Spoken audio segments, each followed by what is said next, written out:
বর্তমানে নাটোর জেলার বড়াইগ্রাম ও গুরুদাসপুর উপজেলায় হাসপাতালে ডাক্তার, নার্স ও অন্যান্য জনবলের পদ খালি রয়েছে। নিম্নে শ্রেণীবারী হিসাব প্রদান করা হলো। উপজেলার নাম বড়াইগ্রামে প্রথম শ্রেণী ডাক্তার 9টি পদ, 7টি পূরণকৃত, 2টি খালি।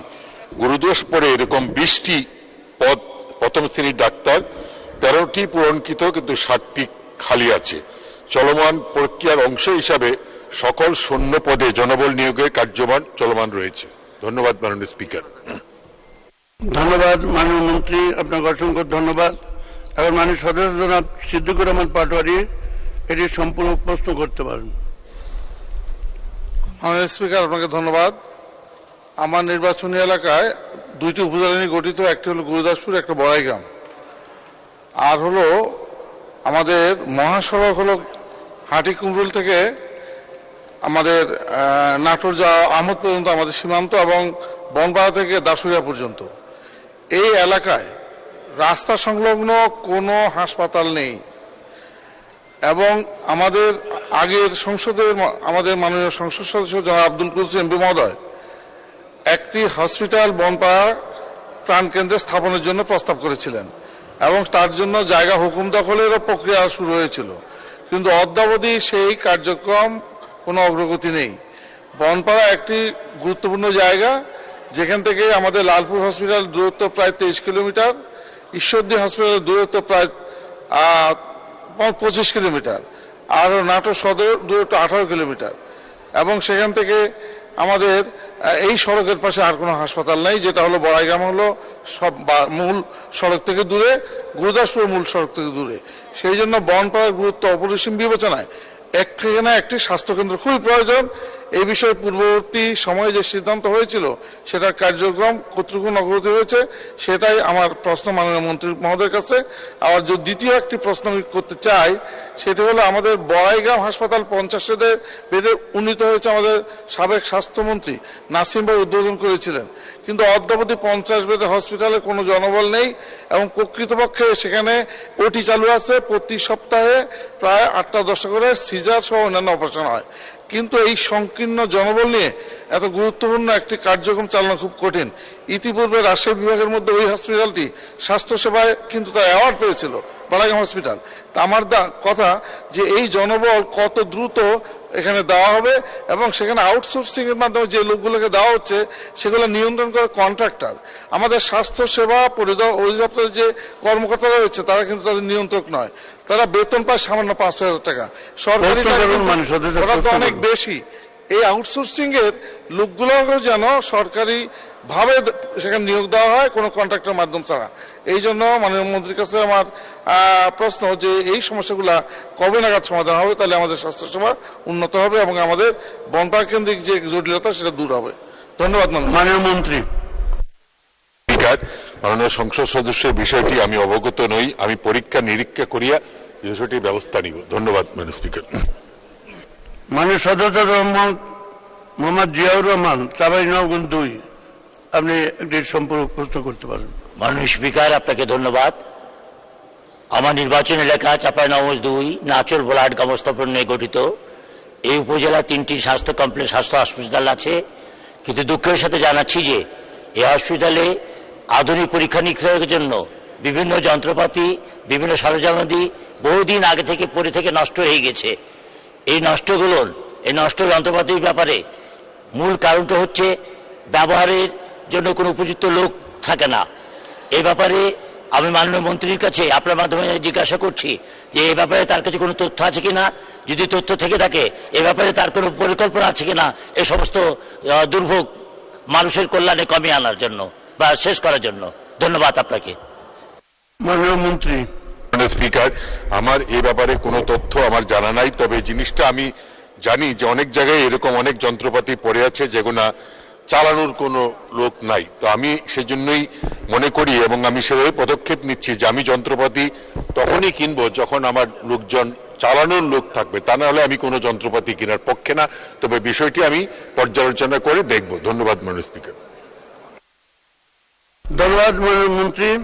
আমি মাননীয় সদস্য জনাব আফম রুহুল হক, সাতক্ষীরা 3, এটা সম্পূরক প্রশ্ন। ধন্যবাদ মাননীয় স্পিকার। মাননীয় স্বাস্থ্যমন্ত্রীর যে বিষয়টি, আমিও এই বিষয়ে আপনারা জানেন যে আমি এই প্রবলেম ফেস করে এসেছি সকলের জায়গায়। আমার এখানে 3টি স্বাস্থ্য কেন্দ্র, সেখানেও জনবল নেই বা কম আছে। আমি মাননীয় স্বাস্থ্যমন্ত্রীর কাছে প্রশ্ন রাখতে চাই যে এই বিষয়টি আপাতত সমাধানকল্পে আমাদের যে সকল শিক্ষার্থীরা যে বিভিন্ন ডেপুটেশন নিয়ে পড়তে আসেন তাদেরকে দিয়ে এই কাজটি চালানো যায় কিনা সেই বিষয়টি নিয়ে একটি পর্যালোচনা করে সেই সব ডাক্তারদেরকে যারা এখানে পড়াশোনা করতে আসেন, ডেপুটেশন আসেন এবং অনেকে ডেপুটেশন করে এসে বসে আছেন, পড়াশোনা শেষ করেছেন, তাদেরকে ফেরত দিয়ে এই কিছু কিছু ক্ষেত্রে তাদেরকে সেখানে নিয়ে যাওয়া যায় কিনা এই বিষয়টি তিনি পরীক্ষা করে দেখে সমাধান করার চেষ্টা করবেন কিনা। এই সাথে আমি সাতক্ষীরা মেডিকেল কলেজের ডায়ালাইসিস মেশিনগুলো মানে চলমান প্রক্রিয়ার মধ্যে সারাই করার প্রক্রিয়া আছে, কিন্তু একটু স্লো হয়ে আছে। যদি তিনি এই বিষয়টি একটি নজর দেন তাহলে ডায়ালাইসিস মেশিনগুলো তাড়াতাড়ি প্রচেষ্টা করবেন কিনা সে জানতে চাই। ধন্যবাদ মাননীয় স্পিকার। মাননীয় সদস্য, মাননীয় মন্ত্রী। মাননীয় সংসদ সদস্য অধ্যাপক রুহুল হক স্যার আমার নিজেরও টিচার, স্যারের কাছে আমি অত্যন্ত কৃতজ্ঞ এবং উনি যে কথাগুলো বললেন আমি ডেফিনেটলি ওনার সাথে কথা বলে এগুলো নিয়ে কিভাবে ব্যবস্থা নেওয়া যায় সেদিকে আমি কাজ করব। আর ওনার সাতক্ষীরা হাসপাতালে যে ডায়ালাইসিস মেশিনটা এটা কিভাবে যত দ্রুত ঠিক করা যায় সে ব্যাপারে ব্যবস্থা নিব। ধন্যবাদ মাননীয় স্পিকার। মাননীয় মন্ত্রী মহোদয়, আমি এখন মাননীয় সদস্য জনাব মোহাম্মদ সানোয়ার হোসেন সানু, শেরপুর 1। মাননীয় স্পিকার, আপনাকে ধন্যবাদ। সেই সাথে আমাদের মাননীয় স্বাস্থ্য পরিকল্পনা মাননীয় মন্ত্রী মহোদয়কে ধন্যবাদ। উনি অত্যন্ত দৃঢ়তার সাথে স্বাস্থ্য বিভাগ পরিচালনা করছেন। আমার শেরপুর সদর হাসপাতালে 250 শয্যা বিশিষ্ট হাসপাতালটি 250 শয্যা বিশিষ্ট, কিন্তু এখনো মানে খাবার সরবরাহ করা হয় 100 রোগীর।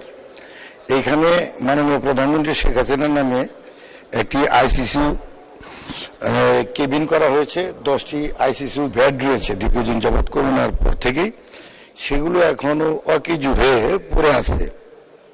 তাই আমি হাসপাতালে গেলাম, এগুলো অনেক বেড মানে জংকার ধরে গেছে, প্রায় নষ্টের পথে।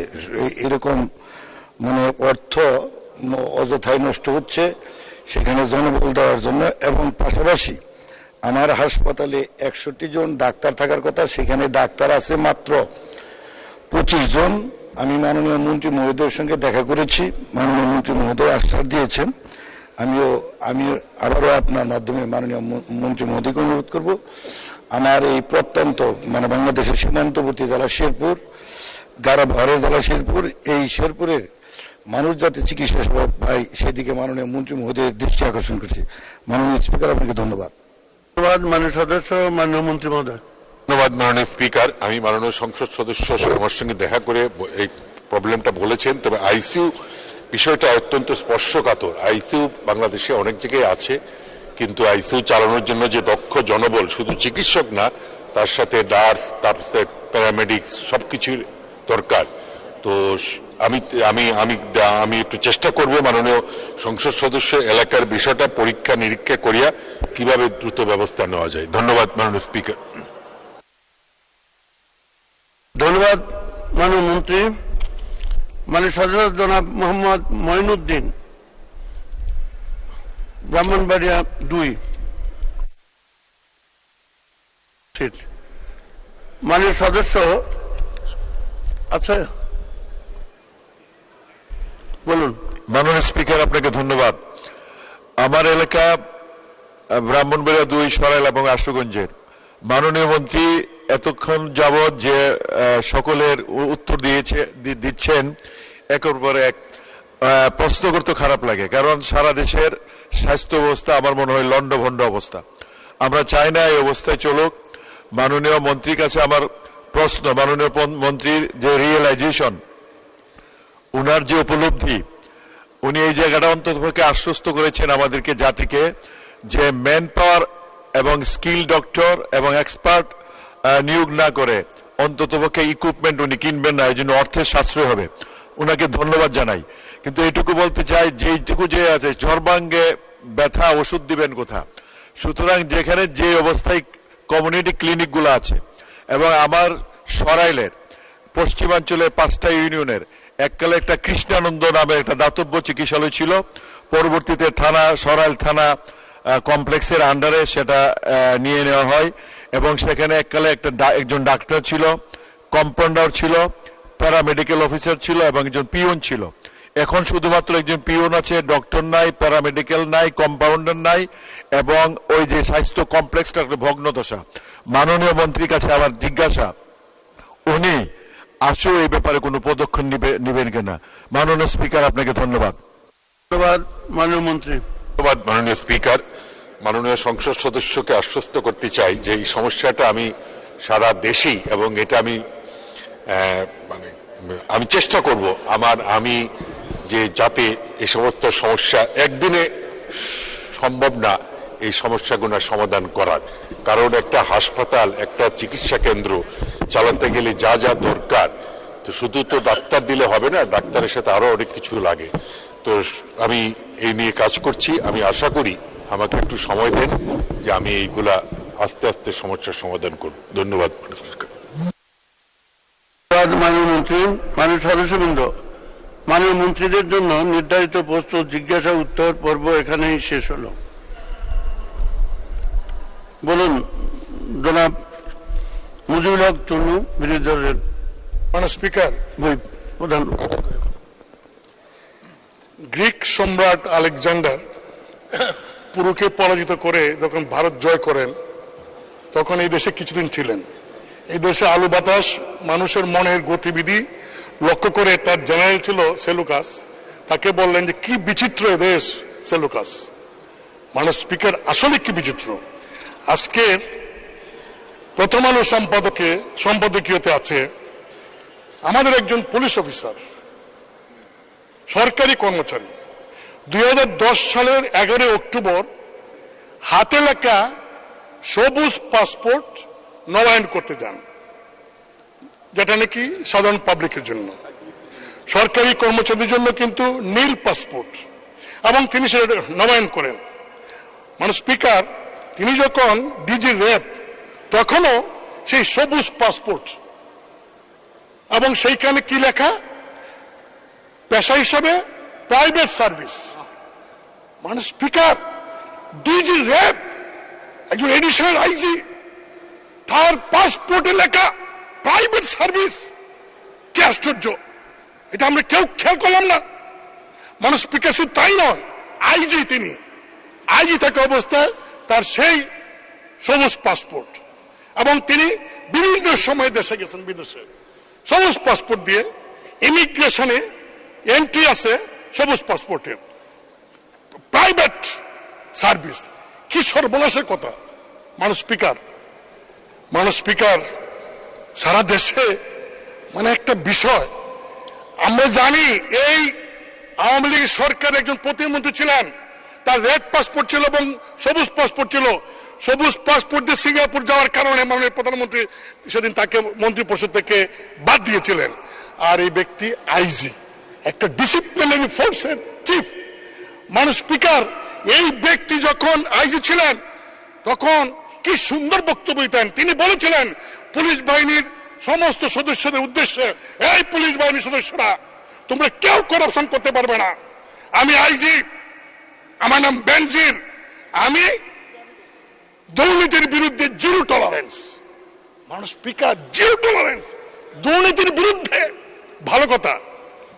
স্পিকার, সেই ব্যক্তিটির তার নামে, তার পরিবারের নামে গোপালগঞ্জে savanna eco resort and natural park, speaker, 621 বিঘা জায়গা। হাউ তার এবং তার পরিবার সদস্যদের নামে কিভাবে সম্ভব? স্পিকার, তাই নয়, তিনি যখন ডিজি র্যাব, মহানগরের ডিএমপি কমিশনার এবং আইজি, এই সময়ের মধ্যে তিনি কিন্তু এই সম্পত্তির মালিক হয়েছেন। রিটায়ারমেন্টের পরে গিয়ে যে তার পৈতৃক ব্যবসা থাকে, মালিক হন, আফসোস ছিল না। কিন্তু ওই চাকরি করে কালীন তিনি এই সম্পত্তির মালিক হয়েছেন। মানুষ স্পিকার কি সম্পত্তি, আমার একটু সময় লাগবে, আমি কারণ এগুলি বলছি এই কারণে মানুষ স্পিকার, যে সারা দেশে এই ব্যক্তির কারণে ক্ষমতাসীন দলের এত কাজ করার পরেও আজকে প্রশ্নের মুখে এসে দাঁড়িয়েছে। মানুষ 2015 থেকে 2020 সাল পর্যন্ত তিনি ডিজি এবং ডিএমপি কমিশন থাকা অবস্থায় যে জমিগুলি কিনেছেন সেই জমিগুলি বেশিরভাগ হিন্দু সম্প্রদায়ের, এবং তারা অনেকে সাক্ষী দিয়ে দিচ্ছেন এখন সাংবাদিকদের কাছে, কায়দা কৌশলে পুলিশদের ভয় দেখিয়ে সেই সমস্ত সম্পত্তি তিনি ক্রয় করেছেন। মানে স্পিকার, রাজধানীর গুলশানে একদিনে বিলাসবহুল 4টা ফ্ল্যাট, এক হালি ফ্ল্যাট তিনি একদিনে কিনে ফেললেন। কি আশ্চর্য! মানে স্পিকার, উত্তরায় এবং বাড্ডায় 2টা বাড়ি, বাওয়াল রিসোর্ট, যে রিসোর্টে অভিযোগ প্রায় 30-40 বিঘা জায়গা বনের, এবং সেই বন বিভাগ থেকে এখন বলা হচ্ছে তাদের জায়গা দখল করে বাওয়াল রিসোর্ট করা হয়েছে, সেটারও আমরা জানতে পারলাম 25% শেয়ারের মালিক তিনি। মানে স্পিকার, একটি শিশুর বিন্দু, steel industries limited, ST Peter's school of London limited, 19টি কোম্পানির শেয়ার, 30 লাখ টাকার সঞ্চয়পত্র, 33টি ব্যাংক হিসাব। মানে স্পিকার, শুধু তাই নয়,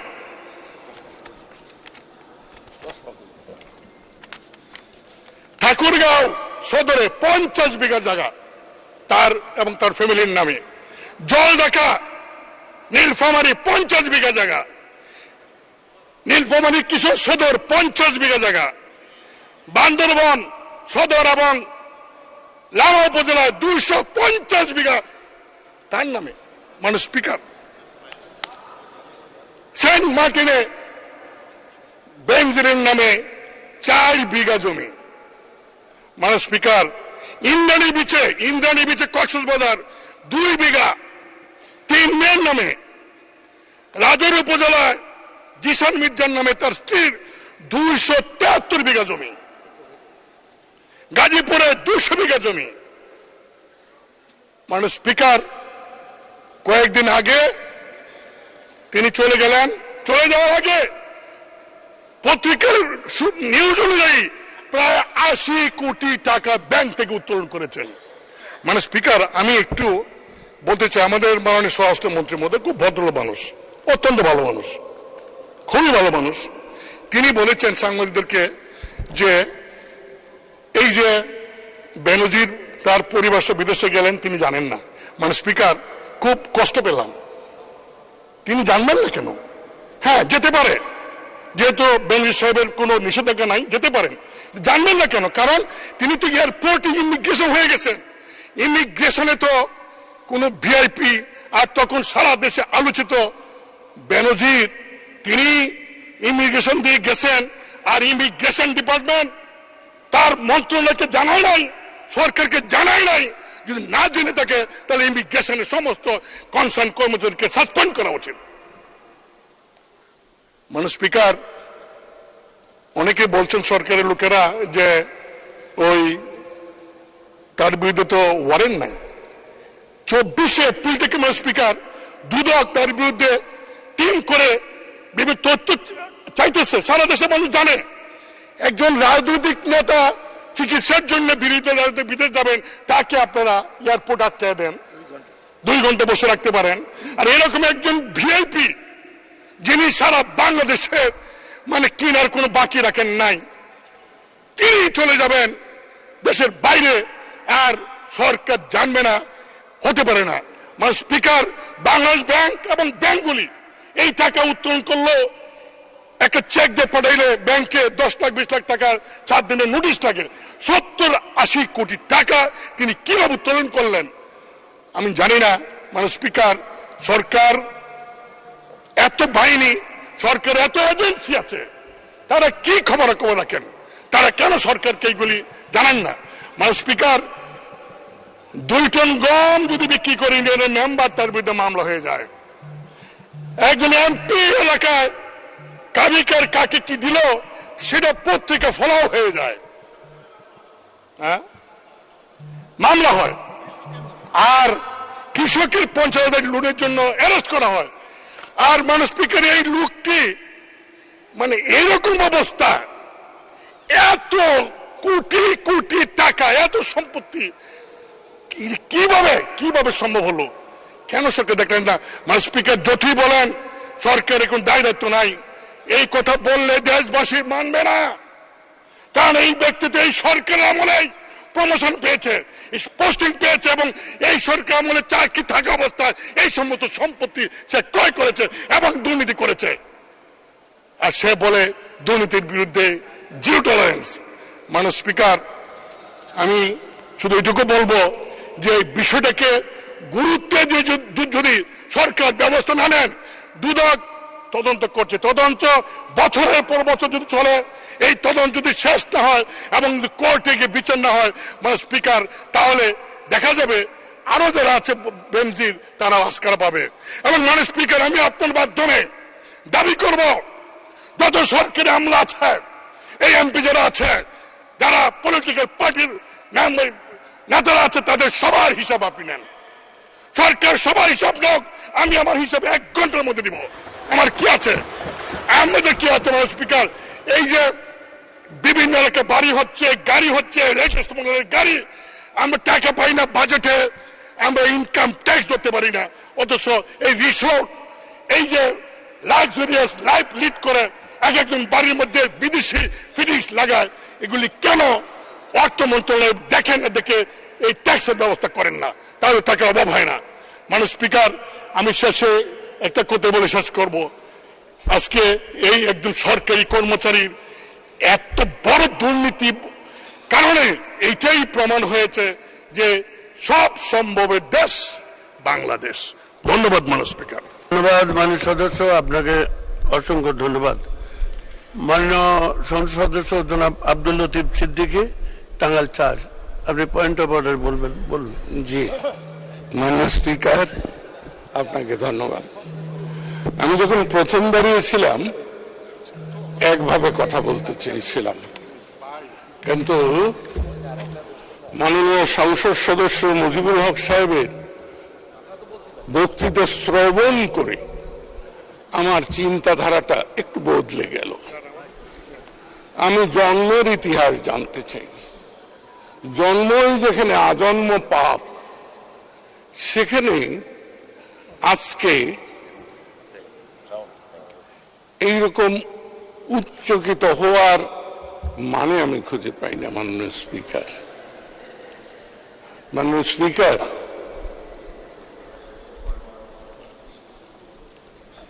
1947 সালে যখন ভারত ভাগ হয়,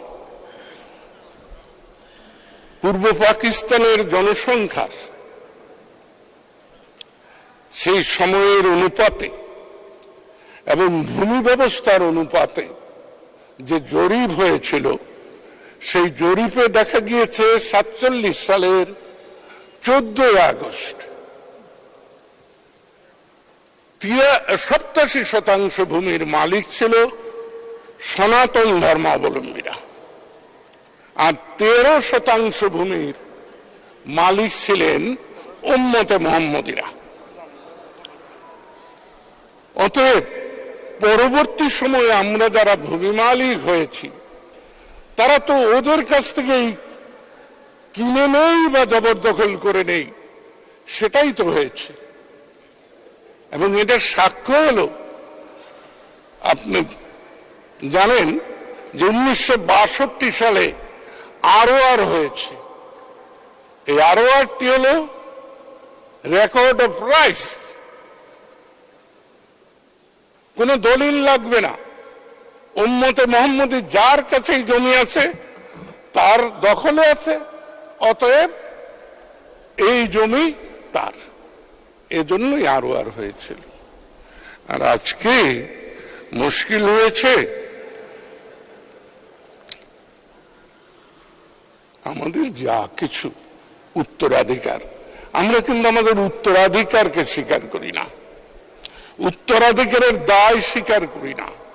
এই বেনজির যে আমাদের দেশে হয়, এর নজির কিন্তু আছে। এই বেনজিররা নজির নিয়েই কিন্তু আসে। আমরা যদি পাকিস্তানের কথা দেখি তাহলে কি দেখব? খাজা গোজা নবাবদের যারা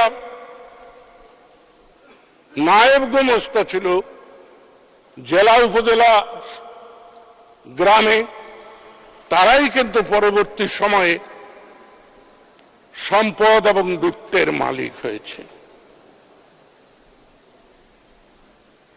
আইয়ুবের পদলোহনকারী যারা, সামরিক শাসনের জঞ্জাল যারা, তারাই সম্পদের মালিক হয়েছে। আর এই বাংলাদেশে ৭৫-এর আগে কিন্তু এত চমক ছিল না। মাননীয় স্পিকার, আমার সমস্যা হলো ইতিহাস অনেকে পাঠ করেন, আর আমি অনেকগুলো ইতিহাসের সাক্ষী। এই সংসদে ৩ নম্বর চেয়ারে আজকে যেখানে বসে রয়েছেন হাওলাদার সাহেব, মাননীয় সংসদ সদস্য, এখানে এক সময় পূর্ব পাকিস্তানের মুখ্যমন্ত্রী জনাব আতর রহমান খান সাহেব ৭৩ সালে বসতেন। তিনি বলেছিলেন যে মাননীয় স্পিকার, আজকে দেশে লাখ লাখ টাকার কথা হয়, এ শুনে আমার হৃদকম্প হয়। এটা কি বয়সের কারণে না পরিস্থিতির কারণে তা বুঝতে পারছি না মাননীয় স্পিকার। আমরা শত, খুব বেশি হলে হাজারের হিসাব করেছি। তো আজকে আমার বলতে ইচ্ছা হয় যে মাননীয় স্পিকার, আমরা লাখ টাকা পর্যন্ত শুনেছি, এখন কোটি, মিলিয়ন, বিলিয়নের হিসাব দেখতে পাচ্ছি, এবং ট্রিলিয়নের কথা আমি বলছি না। এবং এর জন্মদাতা কারা? এর জন্মদাতা বাংলাদেশের দুটি সামরিক শাসন।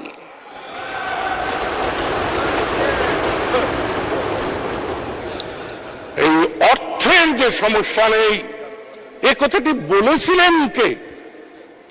বলেছিলেন মুক্তিযুদ্ধের অংশগ্রহণকারী বলে দাবিদার মেজর জিয়াউর রহমান। তিনি বলেছিলেন মানি ইজ নো প্রবলেম।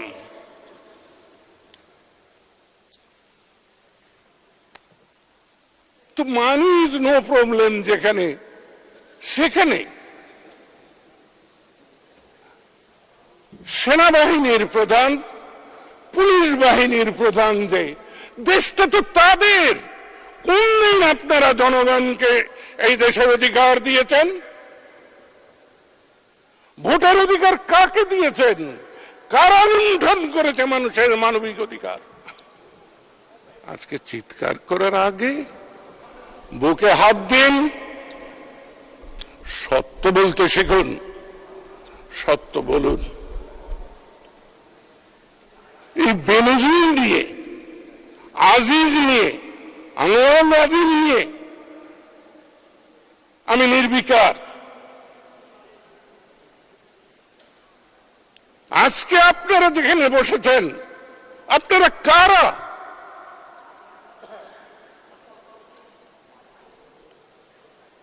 চিৎকার পারবেন না জনাবরা। আপনারা আওয়ামী লীগের সাথে,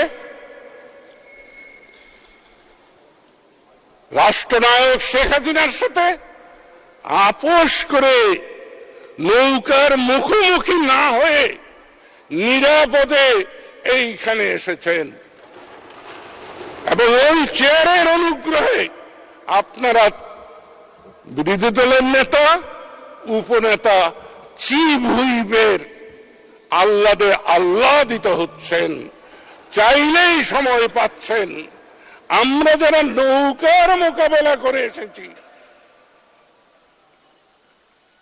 তারা কিন্তু কারো অনুগ্রহে আসি নাই। হ্যাঁ, আমি এই সংসদকে মহানও বলবো না, পবিত্রও বলবো না, জনপ্রতিনিধিদের এই কক্ষে দাঁড়িয়ে আমি বলি যে সংসদ নেতা বঙ্গবন্ধু কন্যা শেখ হাসিনা হস্তক্ষেপ না করলে আমার ট্রাকও খালে পড়ে যেত। কিন্তু সংসদ নেতা যে কাজটি করেছেন সে কাজটি আমার প্রতি অনুগ্রহ নয়, নিজের সম্মান রক্ষার, নিজের অতীত গৌরব রক্ষার জন্য করেছেন। কারণ তিনি জানেন আব্দুল লতিফ সিদ্দিকী কে। তিনি ওই প্রধানমন্ত্রীর চেয়ারে বসে থেকে আমার প্রতি অবিচার হোক তা যদি উনি সহ্য করতেন তাহলে তিনি আত্মযন্ত্রণায় ভুগতেন। তাই আমি জানি যে তিনি হস্তক্ষেপ করেছেন, না হলে তৎকালীন মন্ত্রী মহোদয়রা ভোট কারচুপির এবং সরকারি কর্মচারীদেরকে বশীভূত করে এবং সেটা অর্থের বিনিময়ে জনগণের রায় পাল্টানোর চেষ্টা করেছিলেন। আপনারাও অতীতেও দুইটি সামরিক শাসনের কর্মকর্তারা সামরিক শাসনের কাঁচিতে কাটা নেতারা এইরকম ভোট ডাকাতি এবং জনগণের রায় বদলিয়েছেন এবং অর্থ সম্পদের মালিক হয়েছেন। আমি জানি আপনাদের 72 সালে কার কি ছিল, 62 সালে কার কি ছিল, 58 সালে কার কি ছিল আমাদের জানা আছে। কিন্তু আমাদের দুর্ভাগ্য, আমরা ইতিহাস বিকৃতির কথা বলি এবং সুযোগ পেলেই আমরা বড় কথা বলি। মাননীয় স্পিকার, আমি স্পষ্ট করে বলতে চাই, আমি সরকারি দলে নই, আমি বিরোধী দলে নই, আমি স্বতন্ত্র। তাই আমার স্বাতন্ত্র থেকে আমি বলছি, যে গাছ যেভাবে বপন করব, যে বীজ যা বপন করব তাই ফল দেবে, সেই ফলই দিচ্ছে। সেই ফলের কারণেই জনগণ তার ভোটাধিকার হারিয়েছে। আজকে বেনজিরদের জন্ম হয়েছে।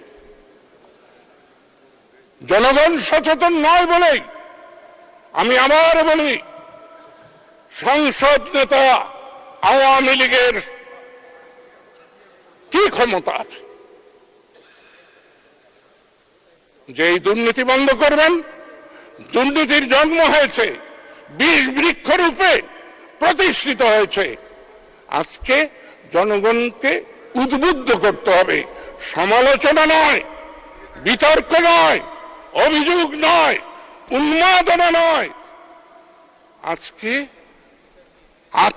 আত্মশুদ্ধির প্রশ্ন, আত্মসমালোচনার প্রশ্ন, আত্মপ্রত্যয়ের প্রশ্ন, আত্মবিশ্বাস নিয়ে আমাদের এগুতে হবে। আমরা কি এগুতে পারছি? 1975-এর 15ই আগস্ট জাতি রাষ্ট্রের জনক, তার পরিবার, তার সন্তান আর যে নারী এই জাতিকে মাতৃত্ব দিয়ে দাঁড় করিয়েছিল, বঙ্গবন্ধু তৈরি করেছিল শেখ মুজিবকে, তাকে নির্মমভাবে হত্যার পর আমরা কি কেউ এগিয়ে এসেছিলাম? আমাদের বিবেক কি জাগ্রত হয়েছিল? আমাদের চেতনা কি শান্ত হয়েছিল?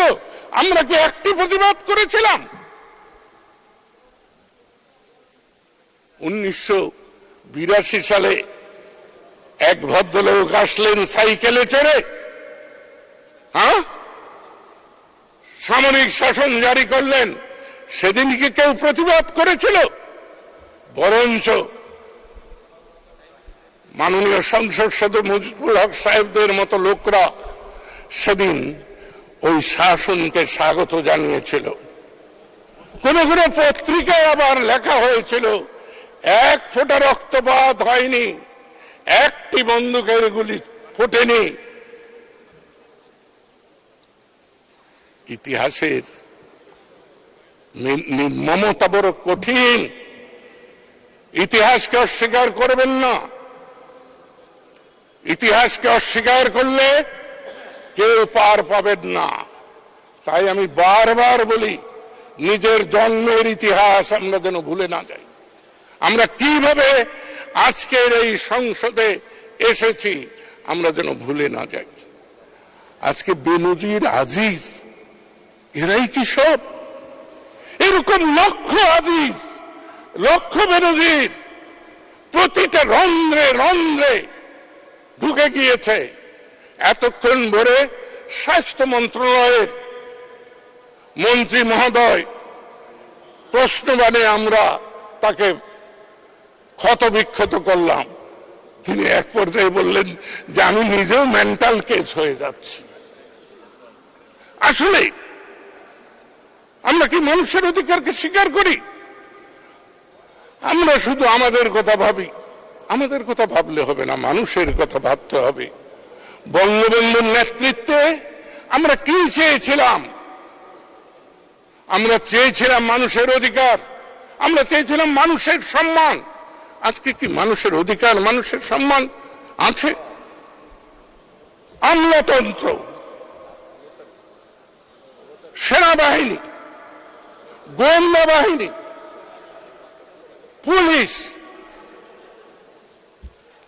তারাই কি শুধু দুর্নীতি পরায়ণ? আমরা এই সংসদে যারা এসেছি, কে কিভাবে এসেছি? আসুন না আমরা একটু আত্মসমালোচনা করি। আমরা তো সেটা করছি। মাননীয় সদস্য, আমার দিকে একটু বিবেচনা করে সময় ক্ষেপণ করুন। মাননীয় স্পিকার,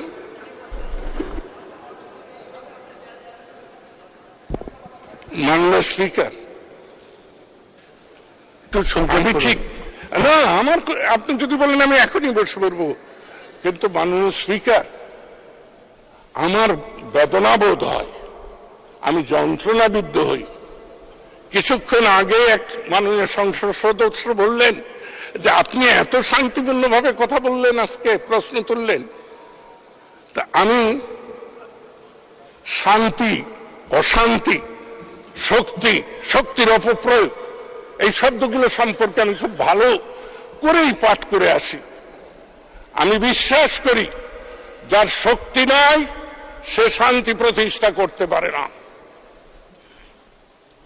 আমাদের আজকে শক্তি নাই এই সংসদে, কারণ আমরা জাতিকে বিভক্ত করে দিয়েছি, জাতিকে চেতনাহীন করে দিয়েছি, জাতিকে অন্ধকারে নিমজ্জিত করে দিয়েছি দুটি সামরিক শাসনের মাধ্যমে। এই জঙ্গি শাসনরা আমাদের চেতনাকে, আমাদের আশা-আকাঙ্ক্ষাকে, আমাদের চৈতন্যকে বুট পিষ্ট করে দিয়েছে। তাই আজকে বিভ্রান্ত। আজকে সংসদ নেতা শেখ হাসিনা একা পারবেন? কেউ কেউ বলেন আপনি শেখ হাসিনার বিরুদ্ধে বলেন না। আমি শেখ হাসিনার বিরুদ্ধে বলতে যাব কেন? শেখ হাসিনার পরে কে আসবে বলুন? আমাদের শেষ বাতিঘর শেখ হাসিনা বাঙালির। ওকে যদি শেষ করি তাহলে কে আসবে বলুন? যদি আসে আমি তার পক্ষে দাঁড়াবো, আমি সেই দিন শেখ হাসিনার বিপক্ষে বলবো। কিন্তু আমরা তো আপনাদের সবাইকে দেখেছি, আপনারা কে কোথায় কি করেছেন। শেখ হাসিনা ইচ্ছে করলেই পারছেন না। আমার বাপাসে সদস্য, সংসদ সদস্য বসে মাননীয় স্পিকার শেষ করে দিচ্ছি, আপনার অশান্তি বাড়াবো না। যে আমরা যখন, তখন আমি আওয়ামী লীগের সদস্য, 2001 কে আমরা কার স্বাধীন নির্বাচনে, ষড়যন্ত্রের নির্বাচনে, আন্তর্জাতিক চক্রান্তে পরাজিত হলাম। সেদিন আমার বাঁ পাশে যিনি বসা আছেন মাননীয় সংসদ সদস্য, তিনি একটি লেখায় বললেন যে আওয়ামী লীগের এই পরাজয় তাদের স্বৈরাচারী আচরণের পরাজয়। আমি ঠিক উদ্ধৃতি করতে পারলাম কিনা জানি না, তো এইরকম একটা কথা বলে সদস্য আমি অনুগ্রহ আপনি বসুন, আমি বসে পড়ছি। অনেক শুনেছি, আপনি ধন্যবাদ বক্তব্য রেখেছেন, আপনাকে অসংখ্য ধন্যবাদ। আমি আর সময় দিতে পারলাম না, ধন্যবাদ আপনাকে। আমাদের মাননীয় সদস্য তারানা হালিম, অনুগ্রহ করে স্বল্প সময়ের মধ্যে আপনি কথা বলুন। খুব স্বল্প সময়ের মধ্যেই কথা বলবো। বাম দিকেই ছিলাম, এখন সহজ সুধা গেছি। এই প্রথম মনে হয় যে সংসদের ইতিহাসে যেখানে সরকারি দল, বিরোধী দল এবং স্বতন্ত্র সংসদ সদস্যরা একই সুরে কথা বলবেন। কারণ একটি কথা আছে, সত্য যে কঠিন তারপরে সত্যকে ভালোবাসিলাম।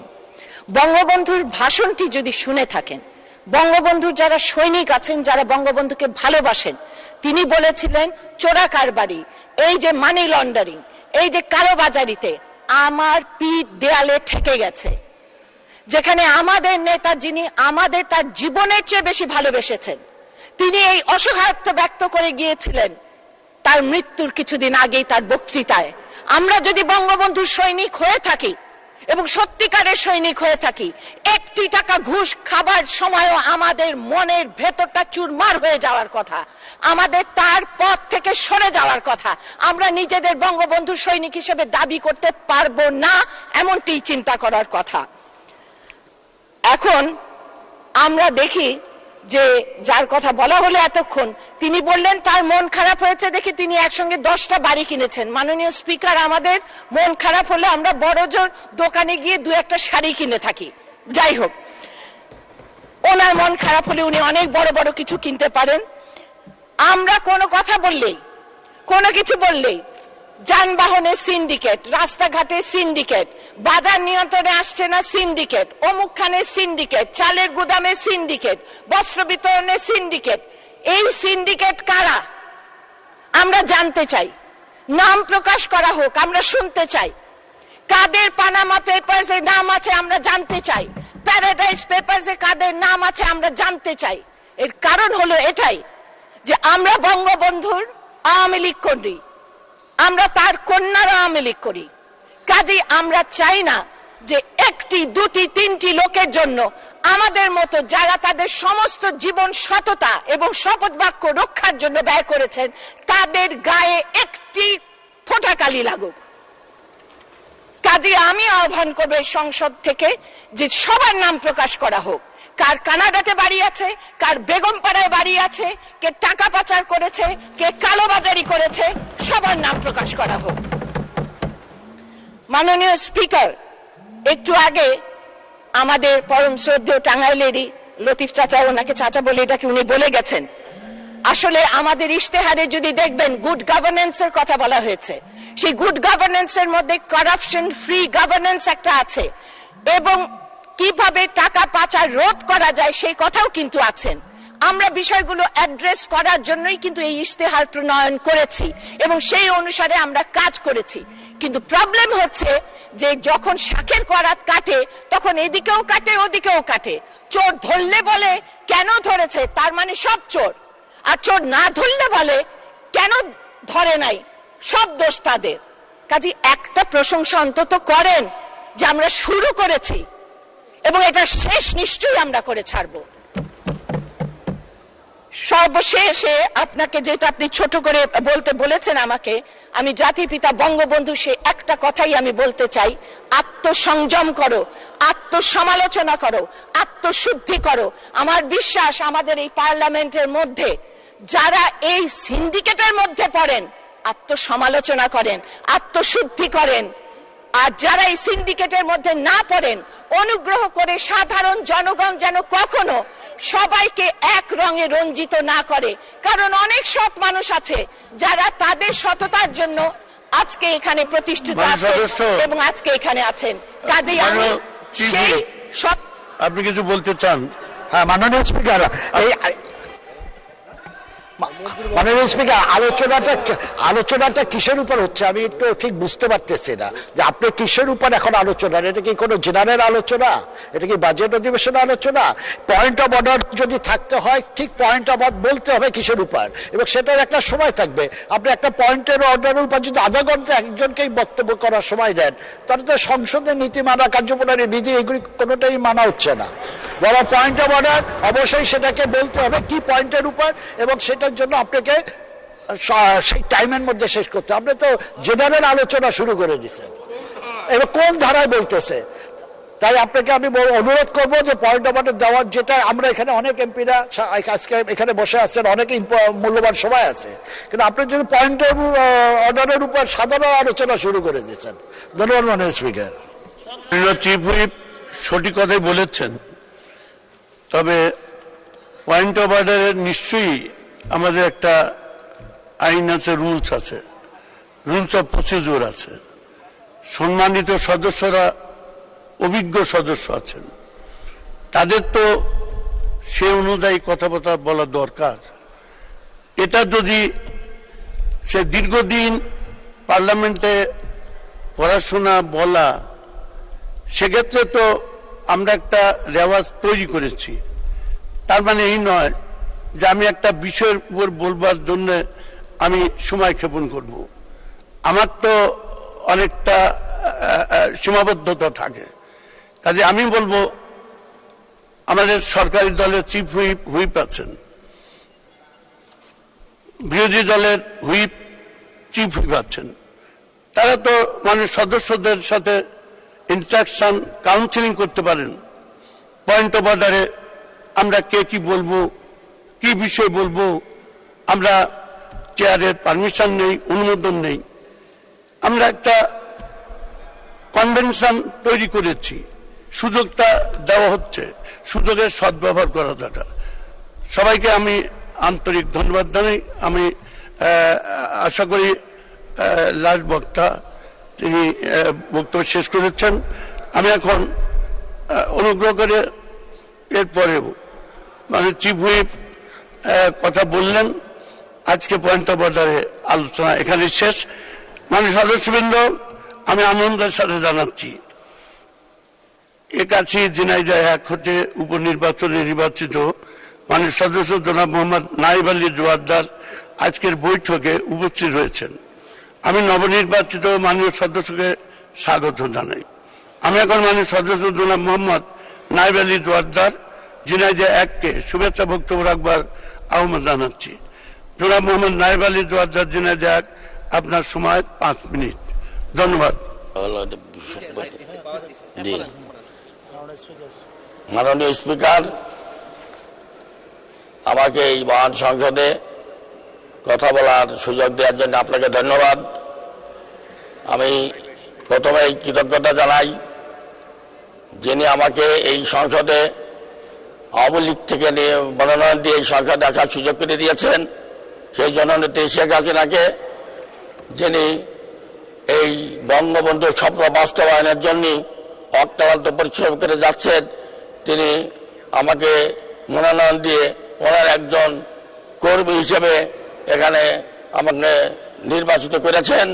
আমি কৃতজ্ঞতা জানাই আমার ঝিনাইদহ 1 আসনের শৈলকুপা থেকে 5 লক্ষ জনগণ যারা আমাকে ভোট দিয়ে এখানে তাদের কথা বলার জন্য এখানে আমাকে পাঠিয়েছেন, এবং আমি মাগফিরাত কামনা করি জাতির জনক বঙ্গবন্ধু, যার জন্ম না হলে এই দেশ স্বাধীন হতো না, এবং 1975 সালে শেখ রাসেল সহ জাতির জনকের সপরিবারে হত্যা নিহত হয়েছেন, তাদের আত্মার আমি মাগফিরাত কামনা করি। আমি মাগফিরাত কামনা করি 1971 সালে যারা যুদ্ধ করে যে 30 লক্ষ মানুষ শহীদ হয়েছেন এই যুদ্ধে, এই দেশটা স্বাধীন করার জন্য, তাদের আত্মার আমি মাগফিরাত কামনা করি। আমি 3রা নভেম্বর জাতীয় 4 নেতা যারা জেলখানায় নির্মমভাবে নিহত হয়েছেন তাদের আত্মার মাগফিরাত কামনা করি। আমি যে 2 লক্ষ বাবুন যারা তাদের সতীর্থ দিয়ে এই দেশকে স্বাধীন করার জন্য কাজ করেছেন তাদেরকে শ্রদ্ধা জানাই। আমি শ্রদ্ধা জানাই এবং আমি কৃতজ্ঞতা। আমার শৈলকুপার অনেক সমস্যা আছে, সেই সমস্যা এখন আমি অনেকক্ষণ ধরে আমি নতুন মানুষ অনেক কথা শুনলাম, সব সমস্যার সমাধান একবারে হবে না। তাই আমি আমার এলাকার 2-1টি কথা বলবো। যে কথাটা হচ্ছে আমার কুষ্টিয়া এবং জেলাতে থেকে যে সড়ক শৈলকুপার দিকে গেল এইখানে যে রাস্তা আছে এই রাস্তাটা রোড সাইড হাইওয়ের রাস্তা এত খারাপ, প্রতিদিন মানুষ ভ্যানে রিক্সায় জাতি অত্যন্ত খারাপ কটূক্তি করে। আমি যোগাযোগ মন্ত্রী আমার বড় ভাই উনি আমার ছিলেন, আমি ওনার কাছে আমি আমার সেই অভিযোগটা দিছি। আমি মনে হয় উনি আমার কাজটা করে দেবেন, করে দিলি আমার এলাকার মানুষ অনেক উপকৃত হবে। আর আমার এলাকায় একটা ইসলামী বিশ্ববিদ্যালয় আছে, অনেক সারা বাংলাদেশের প্রত্যেক জেলা থেকে ছাত্রছাত্রীরা সেখানে লেখাপড়া করে, কিন্তু যোগাযোগ ব্যবস্থা এত খারাপ। কুষ্টিয়া থেকে ট্রেন লাইন আছে, আলমডাঙ্গা থেকে ট্রেন লাইন আছে, এখান থেকে আমি শুনলাম মাগুরা থেকে ঝিনাইদহ পর্যন্ত ট্রেন লাইন আসার চেষ্টা চলছে। আমি বলি ঝিনাইদহ থেকে যদি এই বিশ্ববিদ্যালয় পর্যন্ত যে ট্রেন লাইনটা দেওয়া যায় তাহলে এই হাজার হাজার স্টুডেন্ট অনেক উপকৃত হবে। এই বলে আমি এই সংসদে সবার সুস্বাস্থ্য কামনা করে আমি আমার বক্তব্য শেষ করছি। সবাইকে ধন্যবাদ। জয় বাংলা, জয় বঙ্গবন্ধু, জয় হোক আপনাদের। ধন্যবাদ মাননীয় সদস্য। নির্ধারিত সময়ের অনেক আগেই আপনার বক্তব্য শেষ করবার জন্য আপনাকে আন্তরিক ধন্যবাদ। মাননীয় সদস্যবৃন্দ, আজ জরুরি জনগুরুত্বপূর্ণ বিষয় সম্পর্কে 54টি মনোযোগ আকর্ষণ নোটিশ পাওয়া গেছে। নোটিশদাতা মাননীয় সদস্যগণ হলেন আমাতুল কিবরিয়া কিয়া চৌধুরী হবিগঞ্জ 1, জনাব আনোয়ার হোসেন খান লক্ষ্মীপুর 1, জনাব এম আব্দুল লতিফ চট্টগ্রাম 11, জনাব আলী আজম ভোলা 2, জনাব আবু জাফর মোহাম্মদ শফিউদ্দিন কুমিল্লা 8, জনাব মোহাম্মদ আবদুল্লাহ লক্ষ্মীপুর 4, জনাব মুজিবুল হক কিশোরগঞ্জ 3, ডাক্তার শামিল উদ্দিন আহমেদ শিমুল চাঁপাইনবাবগঞ্জ 1, জনাব মোহাম্মদ মাইনুল হোসেন খান ঢাকা 14, জনাব মোহাম্মদ সোরাবউদ্দিন কিশোরগঞ্জ 2, জনাব আবদুল্লাহ নাহিদ নিগার গাইবান্ধা 1, জনাব নুরুদ্দিন চৌধুরী নয়ন লক্ষ্মীপুর 2, জনাব নুরুন নবী চৌধুরী ভোলা 3, জনাব মোহাম্মদ নাসের শাহরিয়ার জাহেদি ঝিনাইদহ 2, ফরিদুল নাহার লাইলি মহিলা আসন 43, জনাব মোহাম্মদ কামারুল আরিফিন কুষ্টিয়া 2, জনাব মোহাম্মদ সিদ্দিকুর রহমান পাটোয়ারি নাটোর 4, জনাব মোহাম্মদ মামুনুর রশিদ কিরণ নোয়াখালী 3, জনাব মোহাম্মদ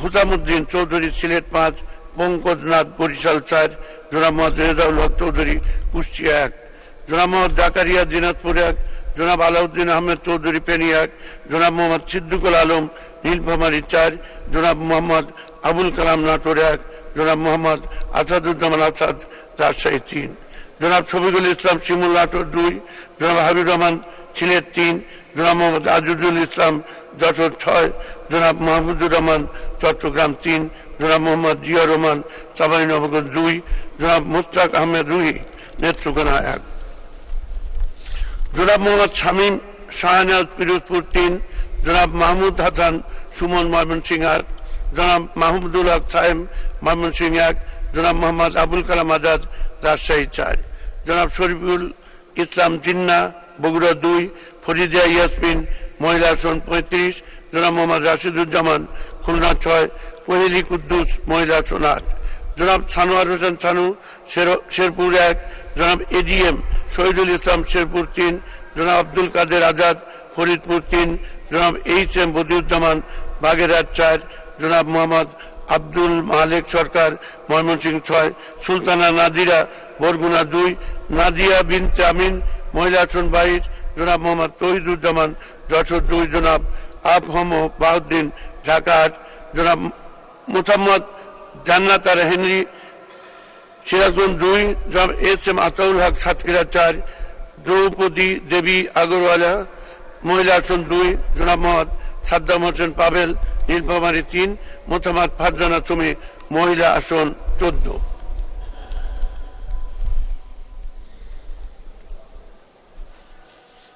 মাননীয় সদস্যবৃন্দ, আজ কোন নোটিশ গ্রহণ করা হচ্ছে না, তবে প্রাপ্ত নোটিশগুলো হতে বিধি অনুযায়ী আমি প্রত্যেকে নিজ নিজ নোটিশের বিষয়বস্তু সম্পর্কে 2 মিনিট করে সর্বোচ্চ 30 মিনিট বক্তব্য রাখবার আহ্বান জানাবো।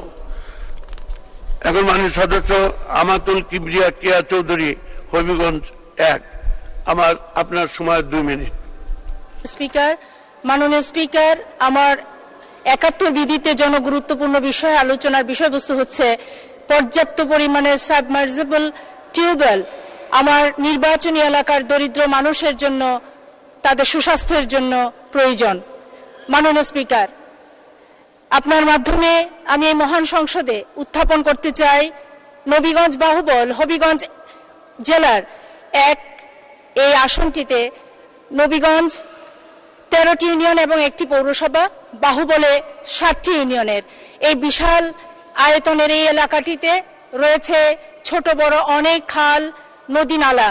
তার মধ্যে উল্লেখযোগ্য বিবিয়ানা, শাখাবরাক, করাঙ্গি, বিজনা এবং খোয়াই। এই নদীগুলো থাকা সত্ত্বেও এবং এর পাশাপাশি 2টি বৃহৎ হাওর, মাকড় হাওর এবং ঘুমিয়াজরি হাওর থাকা সত্ত্বেও যখন খরা হয় তখন চৌচির হয়ে থাকে আমার জমি, আর যখন বন্যা হয়, আগাম বন্যায় আমরা প্লাবিত হই। এবারও আমরা জানি যে এবার যে ঘূর্ণিঝড়টি হয়েছে, এই ঘূর্ণিঝড়ে যখন প্লাবিত হয়েছে বিভিন্ন অঞ্চল, রেমাল, আমার নবীগঞ্জে এবং বাহুবলের প্রত্যন্ত এলাকাগুলোতে বাঁধ ভেঙে আমার মানুষকে জলাবদ্ধতার সৃষ্টি করে কষ্টকর জীবনযাপনের বাধ্য করছে। মাননীয় স্পিকার, এই সময়ে আমার জনগণ পানির অর্থাৎ সুপেয় পানির অভাবে বিভিন্ন রোগ বালায়ে আক্রান্ত হচ্ছে। বিষয়টি অত্যন্ত গুরুত্বপূর্ণ বিধায় এই হাওর অঞ্চল, চা বাগান অধ্যুষিত আমার নবীগঞ্জ বাহুবলের মানুষের স্বাস্থ্যের স্বার্থে অনতিবিলম্বে সাবমার্সিবল এই টিউবওয়েল ব্যবস্থা করে, নলকূপের ব্যবস্থা করে আমার নবীগঞ্জ ধন্যবাদ। মাননীয় সদস্য, আপনাকে ধন্যবাদ। মাননীয় সদস্য জনাব আনোয়ার হোসেন খান, লক্ষ্মীপুর 1, আপনার সময় 2 মিনিট। বিসমিল্লাহির রহমানির রহিম। মাননীয় স্পিকার, আপনাকে ধন্যবাদ। কার্যপ্রণালী বিধির 71 অনুসারে আমার উত্থাপনীয় বিষয় লক্ষ্মীপুর জেলার অন্তর্গত রামগঞ্জ উপজেলার 50 শয্যার স্বাস্থ্য কমপ্লেক্সের ডাক্তার, নার্স, টেকনিশিয়ান সহ বিভিন্ন শূন্য পদ পূরণে প্রশাসনিক অনুমোদন করে স্বাস্থ্য কমপ্লেক্সটি 100 শয্যায় উন্নতিকরণ প্রসঙ্গে। মাননীয় স্পিকার, আমার নির্বাচনী এলাকা লক্ষ্মীপুর 1 রামগঞ্জ অন্তর্গত উপজেলাটি 10টি ইউনিয়ন, 1টি পৌরসভা নিয়ে গঠিত। এখানে প্রায় 5 লক্ষ লোকের অধিক বসবাস। এলাকায় বসবাসরত জনসাধারণের স্বাস্থ্য সেবা প্রদানের লক্ষ্যে রামগঞ্জ স্বাস্থ্য কমপ্লেক্সটি প্রতিষ্ঠিত হয়। বিগত 2022 সালে মে মাস থেকে উক্ত হাসপাতালটি 31 শয্যা থেকে 50 শয্যা কার্যক্রম শুরু করে। রোগীরা স্বাস্থ্য সেবা গ্রহণের জন্য আসলে বেশিরভাগ ক্ষেত্রে ডাক্তার, নার্স, টেকনিশিয়ান না থাকায় তার স্বাস্থ্য সেবা হতে বঞ্চিত হয়, যা কোনো ক্রমে কার্যক্রম নয়। এমনকি প্রয়োজনীয় medical doctor, medical officer, orthopaedic doctor, বক্ষব্যাধি ডাক্তার, মেডিসিন বিশেষজ্ঞ, চর্ম, কার্ডিয়াক ডাক্তার এবং ডায়াবেটিক ডাক্তারের মতো ডাক্তার নেই, যার জন্য মানুষ স্বাস্থ্য সেবা থেকে বঞ্চিত হচ্ছে। মাননীয় স্পিকার, 50 শয্যার প্রশাসনিক অনুমোদন না দেওয়ায় স্বাস্থ্য কমপ্লেক্সটি বিভিন্ন পদে ডাক্তার, নার্স, টেকনিশিয়ান সংকটের কারণে স্বাস্থ্যসেবা মারাত্মকভাবে বিঘ্নিত হয়। তাছাড়া স্বাস্থ্য কমপ্লেক্সটি ওটি কমপ্লেক্সের প্রয়োজনীয় সরঞ্জাম অভাব রয়েছে এবং ডিজিটাল এক্স-রে মেশিন নেই। আল্ট্রাসোনোগ্রাফ মেশিন থাকলেও তার ছবি আসে না। অ্যাম্বুলেন্স সহ ল্যাবরেটরি প্রয়োজনীয় যন্ত্রপাতির সমস্যা রয়েছে। স্বাস্থ্য কমপ্লেক্সটি 50 শয্যা বিশিষ্ট হলেও জনসাধারণের চাহিদা অনুসারে পর্যাপ্ত সেবা প্রদানের লক্ষ্যে এর সংখ্যা 100তে উন্নীত করার প্রয়োজন। এমত অবস্থা স্থানীয় জনসাধারণের সুষ্ঠু সেবা প্রদানের লক্ষ্যে জরুরি ভিত্তিতে রামগঞ্জ উপজেলার স্বাস্থ্য কমপ্লেক্সটি ডাক্তার, নার্স, টেকনিশিয়ান সহ বিভিন্ন শূন্য পদ সহ পূরণের জরুরি ভিত্তিতে। মাননীয় সদস্য, আপনাকে অসংখ্য ধন্যবাদ। মাননীয় সদস্য জনাব এম আব্দুল লতিফ, চট্টগ্রাম 11, আপনার সময় 2 মিনিট। মাননীয় সদস্য জনাব আলী আজম ভোলা 2 অনুপস্থিত। মাননীয় সদস্য জনাব আবু জাফর মোহাম্মদ শফিউদ্দিন কুমিল্লা 8 অনুপস্থিত। জনাব মোহাম্মদ আব্দুল্লাহ লক্ষ্মীপুর 4 অনুপস্থিত। জনাব মোহাম্মদ মজবুল হক কিশোরগঞ্জ 3, আপনার সময় 2 মিনিট। স্পিকার, কার্যপ্রণালী বিধির 71 বিধি অনুসারে আমার জরুরি জনগুরুত্বপূর্ণ বিষয় হল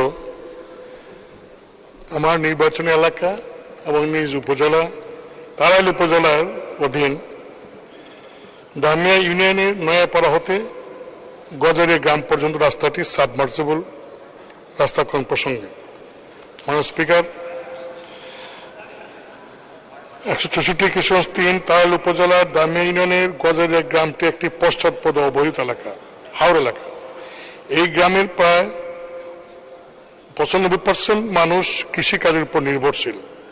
বর্ষাকালে নৌকা যোগে হাট বাজার ও উপজেলা সদরে যাতায়াত করে। এছাড়া শুকনো মৌসুমে তাদের উৎপাদিত কৃষিপণ্য ক্রয় বিক্রয়ের জন্য কাদামাটির রাস্তা চলাচল করতে হয়। তাই দামিয়া নয়াপাড়া হতে গজারিয়া পর্যন্ত মাত্র 5 কিলোমিটার এই রাস্তাটি যদি সাবমার্সিবল করা হয় তাহলে এলাকা মানুষের অনেক উপকার হবে এবং এই এলাকা 5 থেকে 6 মাস 7 মাস পর্যন্ত মানুষ এই রাস্তাগুলি ব্যবহার করতে পারবে। তাই বিষয়টি অতীব গুরুত্বপূর্ণ বিধায় আমি মাননীয় স্থানীয় সরকার মন্ত্রী মহোদয়ের দৃষ্টি আকর্ষণ করছি। মাননীয় স্পিকার, আপনাকে ধন্যবাদ। ধন্যবাদ। আমি এখন মাননীয় সদস্য ডাক্তার শামিল উদ্দিন আহমেদ শিমুল, চাঁপাইনবাবগঞ্জ 1, আপনার সময় 2 মিনিট। ধন্যবাদ মাননীয় স্পিকার। কার্যপ্রণালী বিধির 71 বিধি অনুসারে জরুরি গুরুত্বপূর্ণ সম্পন্ন বিষয় সম্পর্কে মনোযোগ আকর্ষণ নোটিশ। আমার উত্থাপন বিষয় চাঁপাইনবাবগঞ্জ জেলার ঐতিহাসিক স্থাপনা ও দর্শনীয় স্থান সমূহ সংস্কার করার প্রসঙ্গে। চাঁপাইনবাবগঞ্জ জেলার ঐতিহাসিক নিদর্শন ও প্রত্নতত্ত্ব সম্পদে সমৃদ্ধ একটি জেলা। প্রাচীন বাংলার রাজধানী, গৌড়ের রাজধানী হিসাবে যে জেলা হিসেবে শিবপুর উপজেলা বিভিন্ন ধরনের ঐতিহাসিক স্থাপনা দর্শন নিদর্শন, বিশেষ করে সেন বংশের শেষ রাজাদের খননকৃত দিঘি ও সুলতানি আমলে মুসলিম সুলতানের নির্মিত মসজিদই এই উপজেলার প্রধান ঐতিহাসিক স্থাপনা। তাছাড়া ব্রিটিশ আমলের স্থানীয় জমিদারদের কিছু স্থাপনা শিবগঞ্জে দেখা যায়। যেমন এই জেলার ঐতিহাসিক স্থাপনার মধ্যে রয়েছে ছোট সোনা মসজিদ, দারুস বাড়ি মাদ্রাসা মসজিদ, ধানাই চকের মসজিদ, স্বামী আহমদুল্লাহর মাজার, কানসাট রাজবাড়ি এবং সদর উপজেলার মহারাজপুরের প্রাচীন মসজিদ, গোমস্তপুরের শাহপুর গড় যেটি বাদশাহী আমলের রাজধানীর সুরক্ষা বেষ্টনী। এই সকল স্থাপনা ও দর্শনীয় স্থানসমূহ সংস্কার করা অতি জরুরি। এই বিষয়ে আমি মাননীয় সাংস্কৃতিক প্রতিমন্ত্রীর দৃষ্টি আকর্ষণ করছি। মাননীয় স্পিকার, আপনাকে ধন্যবাদ। মাননীয় সদস্য, আপনাকে অসংখ্য ধন্যবাদ। মাননীয় সদস্য জনাব মোহাম্মদ মাইনুল হোসেন খান, ঢাকা 14, আপনার সময় 2 মিনিট। ধন্যবাদ মাননীয় স্পিকার। কার্যপ্রণালী বিধি 71 বিধি অনুযায়ী জরুরি জনগুরুত্ব সম্পূর্ণ বিষয় সম্পর্কে মাননীয় স্থানীয় সরকার, পল্লী উন্নয়ন ও সমবায় মন্ত্রী মহোদয়ের মনোযোগ আকর্ষণ করে নোটিশ দিয়েছি। আমার নোটিশের উত্থাপনীয় বিষয় ঢাকা 14 নির্বাচনী এলাকা সহ রাজধানী ঢাকা শহরের প্রত্যেকটি ওয়ার্ডে একটি করে খেলার মাঠ নির্মাণ প্রসঙ্গে। মাননীয় স্পিকার, আজকের শিশু আগামী দিনের ভবিষ্যৎ। এই শিশুই ভবিষ্যতে বঙ্গবন্ধুর কন্যার স্মার্ট বাংলাদেশ গড়ে তুলবে। ঢাকার রাজধানী ঢাকা শহরে কয়েকটি গুরুত্বপূর্ণ জনবহুল এলাকা। এই এলাকায় রয়েছে সরকারি চাকরিজীবীদের আবাসস্থল এবং অনেক গুরুত্বপূর্ণ অফিস, পোশাক শিল্প, ব্যবসা প্রতিষ্ঠান। জনসংখ্যা অন্যান্য এলাকা থেকে বেশি। ইতিপূর্বে অনেক ব্যক্তিগত ফাঁকা জমিতে শিশু ও যুবকরা খেলাধুলা করতে পারত। বর্তমানে বাড়িঘর ভবন নির্মাণের ফলে ফাঁকা জমি পাওয়া কঠিন, যে কারণে শিশু ও যুবকরা আর খেলাধুলা সহ বিনোদনের কোনো সুযোগ পায় না। তারা ঘরে বসে মোবাইল সহ নানাভাবে সময় কাটায়। এভাবে আবদ্ধ থাকতে থাকতে তারা নানাভাবে অনৈতিক কর্মকাণ্ডে জড়িয়ে পড়ে। খেলাধুলা শিশু ও যুবকদের মন মানসিকতার বিকাশ ঘটায়, লেখাপড়ার প্রতি আগ্রহ সৃষ্টি করে। তাই খেলার মাঠের বিকল্প নেই। তাই আমার এলাকা সহ ঢাকার রাজধানী ঢাকা শহরের প্রত্যেকটি ওয়ার্ডে একটি করে খেলার মাঠ নির্মাণ করে প্রতিটি ছেলে ওয়ার্ডের ছেলেমেয়েদের বিনোদন ও খেলাধুলার সুযোগ সৃষ্টি করা জরুরি। বিষয়টি অতীব জরুরি, জনগুরুত্বপূর্ণ সম্পূর্ণ বিষয় প্রয়োজনীয় পদক্ষেপ গ্রহণ করার জন্য মাননীয় স্থানীয় সরকার, পল্লী উন্নয়ন ও সমবায় এবং যুব ক্রীড়া মন্ত্রীর দৃষ্টি আকর্ষণ করছি। আপনাকে ধন্যবাদ মাননীয় স্পিকার। ধন্যবাদ মাননীয় সদস্য, আপনাকে অসংখ্য ধন্যবাদ। এখন মাননীয় সদস্য জনাব মোহাম্মদ সোহরাবউদ্দিন, কিশোরগঞ্জ 2, আপনার সময় 2 মিনিট। মাননীয় স্পিকার, আপনাকে অশেষ ধন্যবাদ। মাননীয় স্পিকার, কার্যপ্রণালী বিধির 71 বিধি অনুসারে জরুরি জনগুরুত্বপূর্ণ বিষয় সম্পর্কে আমি মাননীয় তথ্য যোগাযোগ প্রযুক্তির মন্ত্রী মহোদয়ের দৃষ্টি আকর্ষণ করছি। আমার উত্তরণীয় বিষয় হচ্ছে কিশোরগঞ্জ জেলার কটিয়াদি এবং পাকুন্দি উপজেলা একটি কোটেরি এবং অথবা পাকুন্দি উপজেলা একটি আইটি পার্ক স্থাপন প্রসঙ্গে। মাননীয় স্পিকার, আমার নির্বাচন এলাকা 163টি কিশোরগঞ্জ 2 এর অন্তর্গত পাকুন্দিয়া ও কোটিয়াদি উপজেলায় 18টি ইউনিয়ন ও 2টি পৌরসভা নিয়ে গঠিত। প্রায় 10 লক্ষ জনসংখ্যা অধ্যুষিত জেলা দুটি ঢাকার কাছাকাছি হওয়ায় শিল্প কারখানা স্থাপন করা যথেষ্ট সম্ভাবনা আছে। প্রযুক্তির নব নব আবিষ্কার আমাদের প্রতিকার অবসান ঘটিয়ে স্বপ্ন পূরণ করতে চলছে। এমনি অবস্থায় আমাদের এই তথ্য ও যোগাযোগ প্রযুক্তির বিষয়ে আজকে প্রশিক্ষণের জন্য বা এদিকে যুবক সমাজকে আকৃষ্ট করার জন্য আমাদের আইটি পার্ক স্থাপন করতে জরুরি। আইটি পার্ক স্থাপনের জন্য যে পরিমাণ জায়গা দরকার তা আমার নির্বাচন এলাকা কিশোরগঞ্জ, পাকুন্দি এবং কোটিয়াদিতে রয়েছে এবং পর্যাপ্ত পরিমাণ জায়গা দেওয়া সম্ভব। এমত আমার নির্বাচন এলাকার বৃহত্তর জনগণের স্বার্থে পাকুন্দিয়া অথবা কোটিয়াদি উপজেলা একটি পার্ক স্থাপনের প্রয়োজন উদ্যোগ গ্রহণের জন্য সবিনয় অনুরোধ করছি। বিষয়টি জরুরি জনগুরুত্বপূর্ণ বিধায় এ বিষয়ে কার্যকর উদ্যোগ গ্রহণের জন্য মাননীয় তথ্য যোগাযোগ প্রযুক্তি মন্ত্রীর সদয় দৃষ্টি আকর্ষণ করছি। আপনাকে অশেষ ধন্যবাদ মাননীয় স্পিকার। ধন্যবাদ। মাননীয় সদস্য আব্দুল্লাহ নাহিদ নিগার, গাইবান্ধা 1, বলবেন, আপনার সময় 2 মিনিট। মাননীয় স্পিকার, আপনাকে ধন্যবাদ আমাকে সুযোগ দেওয়ার জন্য। আমি কার্যপ্রণালী বিধি 71 বিধি অনুসারে জরুরি জনগুরুত্বপূর্ণ বিষয়ের সম্পর্কে মাননীয় প্রাথমিক ও গণশিক্ষা প্রতিমন্ত্রীর মনোযোগ আকর্ষণ করে একটি নোটিশ দিয়েছি। আমার নোটিশে উত্থাপনীয় বিষয় বেসরকারি প্রাথমিক বিদ্যালয়ের শিক্ষকদের সরকারিভাবে আয়োজিত পাঠদান প্রশিক্ষণের আওতায় আনা প্রসঙ্গে। সমগ্র দেশে 53,000-এরও অধিক বেসরকারি প্রাথমিক বিদ্যালয় বা কিন্ডার গার্ডেনের মধ্যে আমার নির্বাচনী এলাকা গাইবান্ধা জেলার সুন্দরগঞ্জ উপজেলায় 110টিরও বেশি অবস্থিত। দেশে প্রাথমিক শিক্ষা অবৈতনিক এবং বাধ্যতামূলক। আমাদের কোমলমতি সন্তানেরা এসব বেসরকারি শিক্ষা প্রতিষ্ঠানে শিক্ষা গ্রহণ করে। দুঃখের বিষয় হচ্ছে একই জাতীয় পাঠ্যক্রম অনুসরণ করা সত্ত্বেও এসব বেসরকারি প্রতিষ্ঠানের শিক্ষকদেরকে সরকারি পাঠদান প্রশিক্ষণের বাইরে রাখা হয়েছে। শিক্ষকদের প্রশিক্ষণের বাইরে রেখে কোমলমতি শিক্ষার্থীদের অসম পাঠদান পদ্ধতির সম্মুখীন করছি। এইসব বেসরকারি শিক্ষকদের প্রশিক্ষণের আওতায় আনা অতীব জরুরি, যাতে করে সরকারি এবং বেসরকারি স্কুলের পাঠদান পদ্ধতিতে হারমোনি বা সমতা বিরাজ করে। এছাড়া সরকারিভাবে প্রাথমিক বিদ্যালয়গুলো নিয়ে জাতীয়ভাবে যেসব খেলাধুলার আয়োজন করা হয় সেগুলো থেকেও বেসরকারি প্রাথমিক বিদ্যালয়ের বাচ্চারা বঞ্চিত। এতে করে তাদের শারীরিক ও মানসিক গঠনে আমরা দায়িত্বশীল সহযোগিতা করছিলাম বলে আমি মনে করি। বেসরকারি প্রাথমিক বিদ্যালয়ের শিক্ষকদের সরকারিভাবে আয়োজিত পাঠদান প্রশিক্ষণের আওতায় আনার পাশাপাশি এসব স্কুলের কোমলমতি বাচ্চাদেরকে জাতীয় প্রাথমিক শিক্ষা পদক প্রতিযোগিতায় সম্পৃক্ত করা যায় কিনা সে বিষয়ে প্রাথমিক ও গণশিক্ষা প্রতিমন্ত্রী মহোদয়ের দৃষ্টি আকর্ষণ করছি। ধন্যবাদ মাননীয় স্পিকার। ধন্যবাদ মাননীয় সদস্য জনাব নুরুদ্দিন চৌধুরী নয়ন, লক্ষ্মীপুর 2,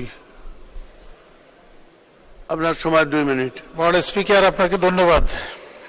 কার্যপ্রণালী বিধির 71 বিধি অনুযায়ী জরুরি গুরুত্বপূর্ণ বিষয় সম্পর্কে মনোযোগ আকর্ষণের নোটিশ। উত্থাপনীয় বিষয় নোয়াখালী জেলার চৌমুহনী হইতে বিদ্যমান 2 লেনের প্রধান সড়কটি চৌমুহনী টু লক্ষ্মীপুর টু রায়পুরে চাঁদপুর পর্যন্ত 4 লেনে উন্নীতকরণ প্রসঙ্গে। বর্তমানে ঢাকা হতে নোয়াখালী জেলার চৌমুহনী, লক্ষ্মীপুর, রায়পুর, চাঁদপুর পর্যন্ত বিদ্যমান দুই লেনের সড়ক দিয়ে ঢাকা ও অন্যান্য জেলা থেকে হতে পর্যন্ত দৈনিক বহু সংখ্যক বাস, গাড়ি, জনসাধারণ চলাচল করে। সড়কটির তুলনায় চলাচলকৃত যানবাহন ও জনসাধারণের সংখ্যা অধিক হওয়ায় এখানে প্রায়শই দুর্ঘটনা ঘটার ফলে সড়কটি ঝুঁকিপূর্ণ হয়ে উঠেছে। চলাচলের সুবিধার্থে Chowmuhani to Lakshmipur to Raipur to Chandpur পর্যন্ত বিদ্যমান 2 লেনের সড়কটি 4 লেনে উন্নীত করা হলে যানবাহন এবং জনসাধারণের নির্বিঘ্নে যাতায়াত সক্ষম হবে। এছাড়াও পার্শ্ববর্তী ভোলা সহ আশপাশের অনেকগুলো জেলার জনগণের চলাচলের সুবিধা হবে। এমত অবস্থায় সুষ্ঠু ও নিরাপদ চলাচলের সুবিধার্থে নোয়াখালী জেলার চৌমুহনী হইতে রায়পুর এবং চাঁদপুর পর্যন্ত 4 লেনে উন্নীতকরণের প্রয়োজনীয় ব্যবস্থা গ্রহণের জন্য মাননীয় সড়ক ও সেতু মন্ত্রীর সদয় দৃষ্টি আকর্ষণ করছি। আপনাকে ধন্যবাদ মাননীয় স্পিকার।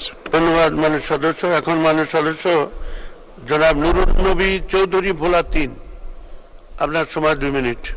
মাননীয় স্পিকার, আপনাকে ধন্যবাদ। কার্যপ্রণালী বিধির 71 বিধি অনুসারে জরুরি জনগুরুত্ব সম্পন্ন আমার উত্থাপনের বিষয় তাপমাত্রা বৃদ্ধিতে তাপ প্রবাহ মোকাবেলায় সবুজের পরিমাণ বাড়ানো প্রসঙ্গে। মাননীয় স্পিকার, বৈশ্বিক উষ্ণায়ন ও জলবায়ু পরিবর্তনের কারণে সারা পৃথিবীতেই তাপমাত্রা ক্রমান্বয়ে বাড়ছে। পাশাপাশি স্থানীয়করণে অঞ্চল বিশেষ তাপমাত্রা অসহনীয় পর্যায়ে চলে গেছে। সম্প্রতি বাংলাদেশের কোথাও কোথাও তাপমাত্রা 43 ডিগ্রি সেলসিয়াস অতিক্রম করেছে। হিট স্ট্রোকে কয়েকজনের মৃত্যু হয়েছে। রাজধানী ঢাকাও এই তাপ প্রবাহের কবলে পড়েছে।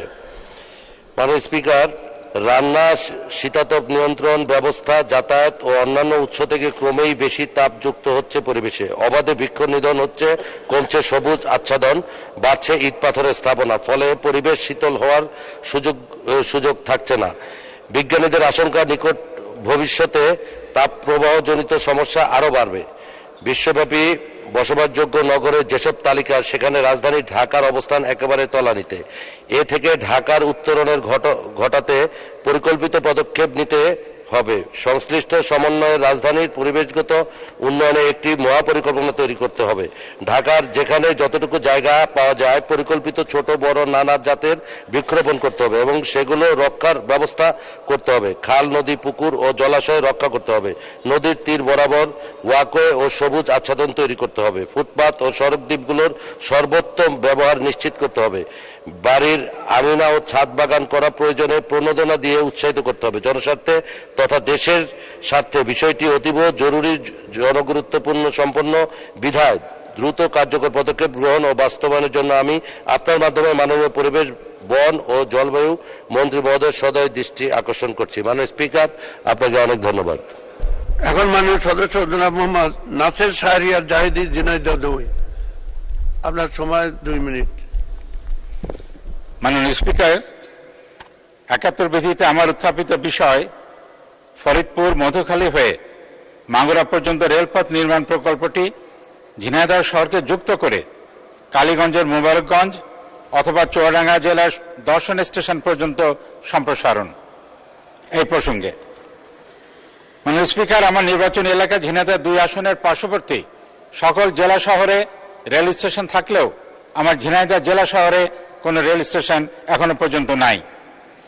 সরকার বর্তমানে ফরিদপুরের মধুখালী হয়ে মাগুরা পর্যন্ত একটি রেল স্টেশনের প্রকল্প হাতে নিয়েছেন এবং এই প্রকল্পটি যদি মাত্র 22 কিলোমিটার সম্প্রসারণ করে ঝিনাইদহের কালীগঞ্জের মোবারকগঞ্জ স্টেশন অথবা চুয়াডাঙ্গা জেলার দর্শন স্টেশনে সংযুক্ত করা হয়, তাহলে আমাদের এবং আশেপাশের জেলার প্রায় 50 লক্ষ মানুষ উপকৃত হবে। ঝিনাইদহ শহর রেল সুবিধার আওতায় আসলে গণপরিবহনের পাশাপাশি পণ্য পরিবহনেও এক নতুন মাত্রা যোগ হবে। ঝিনাইদহ, হরিণাকুণ্ড উপজেলা সহ সন্নিহিত কয়েকটি জেলার প্রান্তিক কৃষকেরা ধান, সবজি, পান ও ফুল সহ অন্যান্য কৃষি পণ্য অতি সহজে ও অতি স্বল্প মূল্যে পরিবহনের সুযোগ পাবে, যার ফলে এই জেলার কৃষকের আর্থিকভাবে লাভবান হবে এবং ঝিনাইদহ তথা দেশের সমগ্র অর্থনীতিতে প্রভাব রাখতে সক্ষম হবে। এমত অবস্থায় ফরিদপুর মধুখালী হয়ে মাগুরা পর্যন্ত রেলপথ নির্মাণ প্রকল্পটি ঝিনাইদহ শহরকে যুক্ত করে কালীগঞ্জের মোবারকগঞ্জ অথবা চুয়াডাঙ্গা জেলা দর্শন স্টেশন পর্যন্ত সম্প্রসারণের জন্য প্রস্তাব করছি এবং এ বিষয়ে আমি মাননীয় রেলপথ মন্ত্রণালয়ের মাননীয় মন্ত্রী মহোদয়ের দৃষ্টি আকর্ষণ করছি। আপনাকে ধন্যবাদ মাননীয় স্পিকার। জয় বাংলা, জয় বঙ্গবন্ধু। এখন মাননীয় সদস্য ফরিদুন নাহার লাইলি, মহিলা আসন 43, আপনি 2 মিনিট বলবেন। মাননীয় স্পিকার, আপনাকে ধন্যবাদ। আমার উত্থাপনীয় বিষয় রামগতি ও কমলনগর উপজেলাতে কোল্ড স্টোরেজ স্থাপন করা প্রসঙ্গে। মাননীয় স্পিকার, সয়ারল্যান্ড খ্যাত মেঘনা উপকূলীয় এলাকা লক্ষ্মীপুরে প্রচুর পরিমাণ সয়াবিন আবাদ হয়। বর্তমান জাতীয় উৎপাদনের প্রায় 80% সয়াবিন এই জেলায় রায়পুর, কমলনগর, রামগতি উপজেলাতে উৎপাদিত হচ্ছে। উৎপাদন খরচ কম, ভালো দাম ও অধিক ফলন পাওয়ার কারণে জেলার চাষিরা রবি শস্যের পরিবর্তে দিন দিন সয়াবিন চাষে আগ্রহী হয়ে উঠেছে। লক্ষ্মীপুরে বর্তমানে 43,000 হেক্টর জমিতে সয়াবিন আবাদ হয়। কৃষকের প্রত্যাশা সয়াবিন ভিত্তিক শিল্প কারখানা ও পর্যাপ্ত কোল্ড স্টোরেজ স্থাপন করা হলে সয়াবিনকে কেন্দ্র করে এই অঞ্চলে উন্মোচিত হবে অর্থনৈতিক উন্নয়নের দুয়ার। বিষয়টি অতীব গুরুত্বপূর্ণ বিধায় কার্যকর পদক্ষেপ গ্রহণের জন্য আমি মাননীয় শিল্পমন্ত্রীর দৃষ্টি আকর্ষণ করছি। মাননীয় স্পিকার, আপনাকে ধন্যবাদ। ধন্যবাদ মাননীয় সদস্য, আপনাকে অসংখ্য ধন্যবাদ। এখন আলোচনায় অংশগ্রহণ করবেন মাননীয় সদস্য জনাব মোহাম্মদ কামরুল আরেফিন, কুষ্টিয়া 2। আপনার সময় 2 মিনিট। অনুপস্থিত। এখন আলোচনায় অংশগ্রহণ করবেন জনাব মোহাম্মদ সিদ্দিকুর রহমান পাটোয়ারি, নাটোর 4। আপনার সময় 2 মিনিট। বিসমিল্লাহির রহমানির রহিম। মাননীয় স্পিকার, আপনাকে ধন্যবাদ আমাকে সুযোগ দেওয়ার জন্য। আমি কার্যপ্রণালী বিধি 71 বিধি অনুসারে জরুরি জনগুরুত্বপূর্ণ বিষয় সম্পর্কে মাননীয় রেলপথ মন্ত্রীর মনোযোগ আকর্ষণ করে একটি নোটিশ দিয়েছি। আমার নোটিশের উত্থাপিত বিষয় নাটোর জেলা আব্দুলপুর জংশন থেকে শহীদ ক্যাপ্টেন মনসুর আলী স্টেশন সিরাজগঞ্জ পর্যন্ত রেলপথ নির্মাণ প্রসঙ্গে।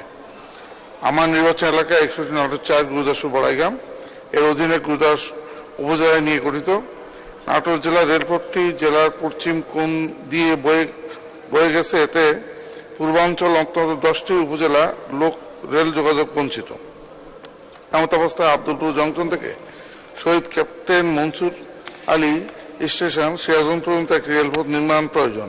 এই রেলপথটি নির্মাণ করা জরুরি প্রয়োজন। এই জন্যই রেলপথটি নির্মাণ করা হলে নাটোর জেলা লালপুর, বাগাতিপাড়া, কাজিরাবাদ সেনানিবাস, কাজিরাবাদ ক্যান্টনমেন্ট সংলগ্ন বিশ্ববিদ্যালয়, পড়াইগ্রাম, গুরুদাসপুর, তারা, সরঙ্গা, রায়গঞ্জ উপজেলার লক্ষ লক্ষ মানুষ আধুনিক রেল সুবিধা পাবে। ফলে অতি সহজেই এই এলাকার মানুষ অতি অল্প সময়ের মধ্যে স্বল্প খরচে রাজধানী ঢাকার সাথে যোগাযোগ সম্ভব হবে। এতে করে একদিকে যেমন দ্রুত পরিবহন সম্ভব হবে, অপরদিকে এলাকার মানুষের আর্থসামাজিক অবস্থা ও ব্যাপক উন্নয়ন হবে। বিষয়টি অতীব জরুরি গুরুত্বপূর্ণ বিধায় এই বিষয়ে প্রয়োজনীয় পদক্ষেপ গ্রহণ করার জন্য মাননীয় রেলমন্ত্রী মহোদয়ের দৃষ্টি আকর্ষণ করছি। আপনাকে ধন্যবাদ স্পিকার। জয় বাংলা, জয় বঙ্গবন্ধু। ধন্যবাদ মাননীয় সদস্য। এখন আলোচনায় অংশগ্রহণ করবেন মাননীয় সদস্য জনাব মোহাম্মদ মামুনুর রশিদ কিরণ, নোয়াখালী 3। আপনার সময় 2 মিনিট। মাননীয় স্পিকার, আপনাকে ধন্যবাদ।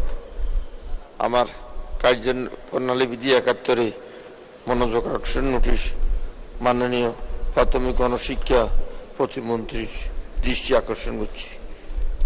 উত্থাপনের বিষয় সরকারি প্রাথমিক বিদ্যালয়ে 1 করে ধর্মীয় শিক্ষক নিয়োগকরণ প্রসঙ্গে। মাননীয় স্পিকার, আপনাকে ধন্যবাদ। মাননীয় স্পিকার, আমার উত্থাপনের বিষয়টি সরকারি প্রাথমিক বিদ্যালয়ে 1 করে ধর্মীয় শিক্ষক নিয়োগদান প্রসঙ্গে। ইসলাম একটি যুক্তিবান্ধব, বাস্তব ও পূর্ণাঙ্গ জীবন ব্যবস্থা। মানব জীবনের প্রতিটি বিষয়ের বিধান ইসলামে অত্যন্ত চমৎকারভাবে বর্ণিত আছে।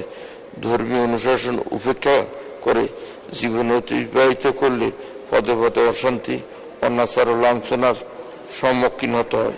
মাননীয় স্পিকার, বর্তমান অধিকাংশ তরুণ সমাজের ভিতর ধর্মীয় অনুশাসন ও মূল্যবোধের অবক্ষয় পরিলক্ষিত হচ্ছে দারুণভাবে, যার পরিপ্রেক্ষিতে অধিকাংশ ছেলে মেয়ের অভিভাবকগণ ছেলে মেয়েদের মাদ্রাসা ভর্তি করাচ্ছেন। সরকার প্রশিক্ষণ ব্যুরোর পরিষ্কারে দেখা যায় সরকারি প্রাথমিক বিদ্যালয়গুলিতে ছাত্রছাত্রীর ভর্তির হার কমছে এবং মাদ্রাসায় ক্রমান্বয়ে ভর্তির হার বাড়ছে।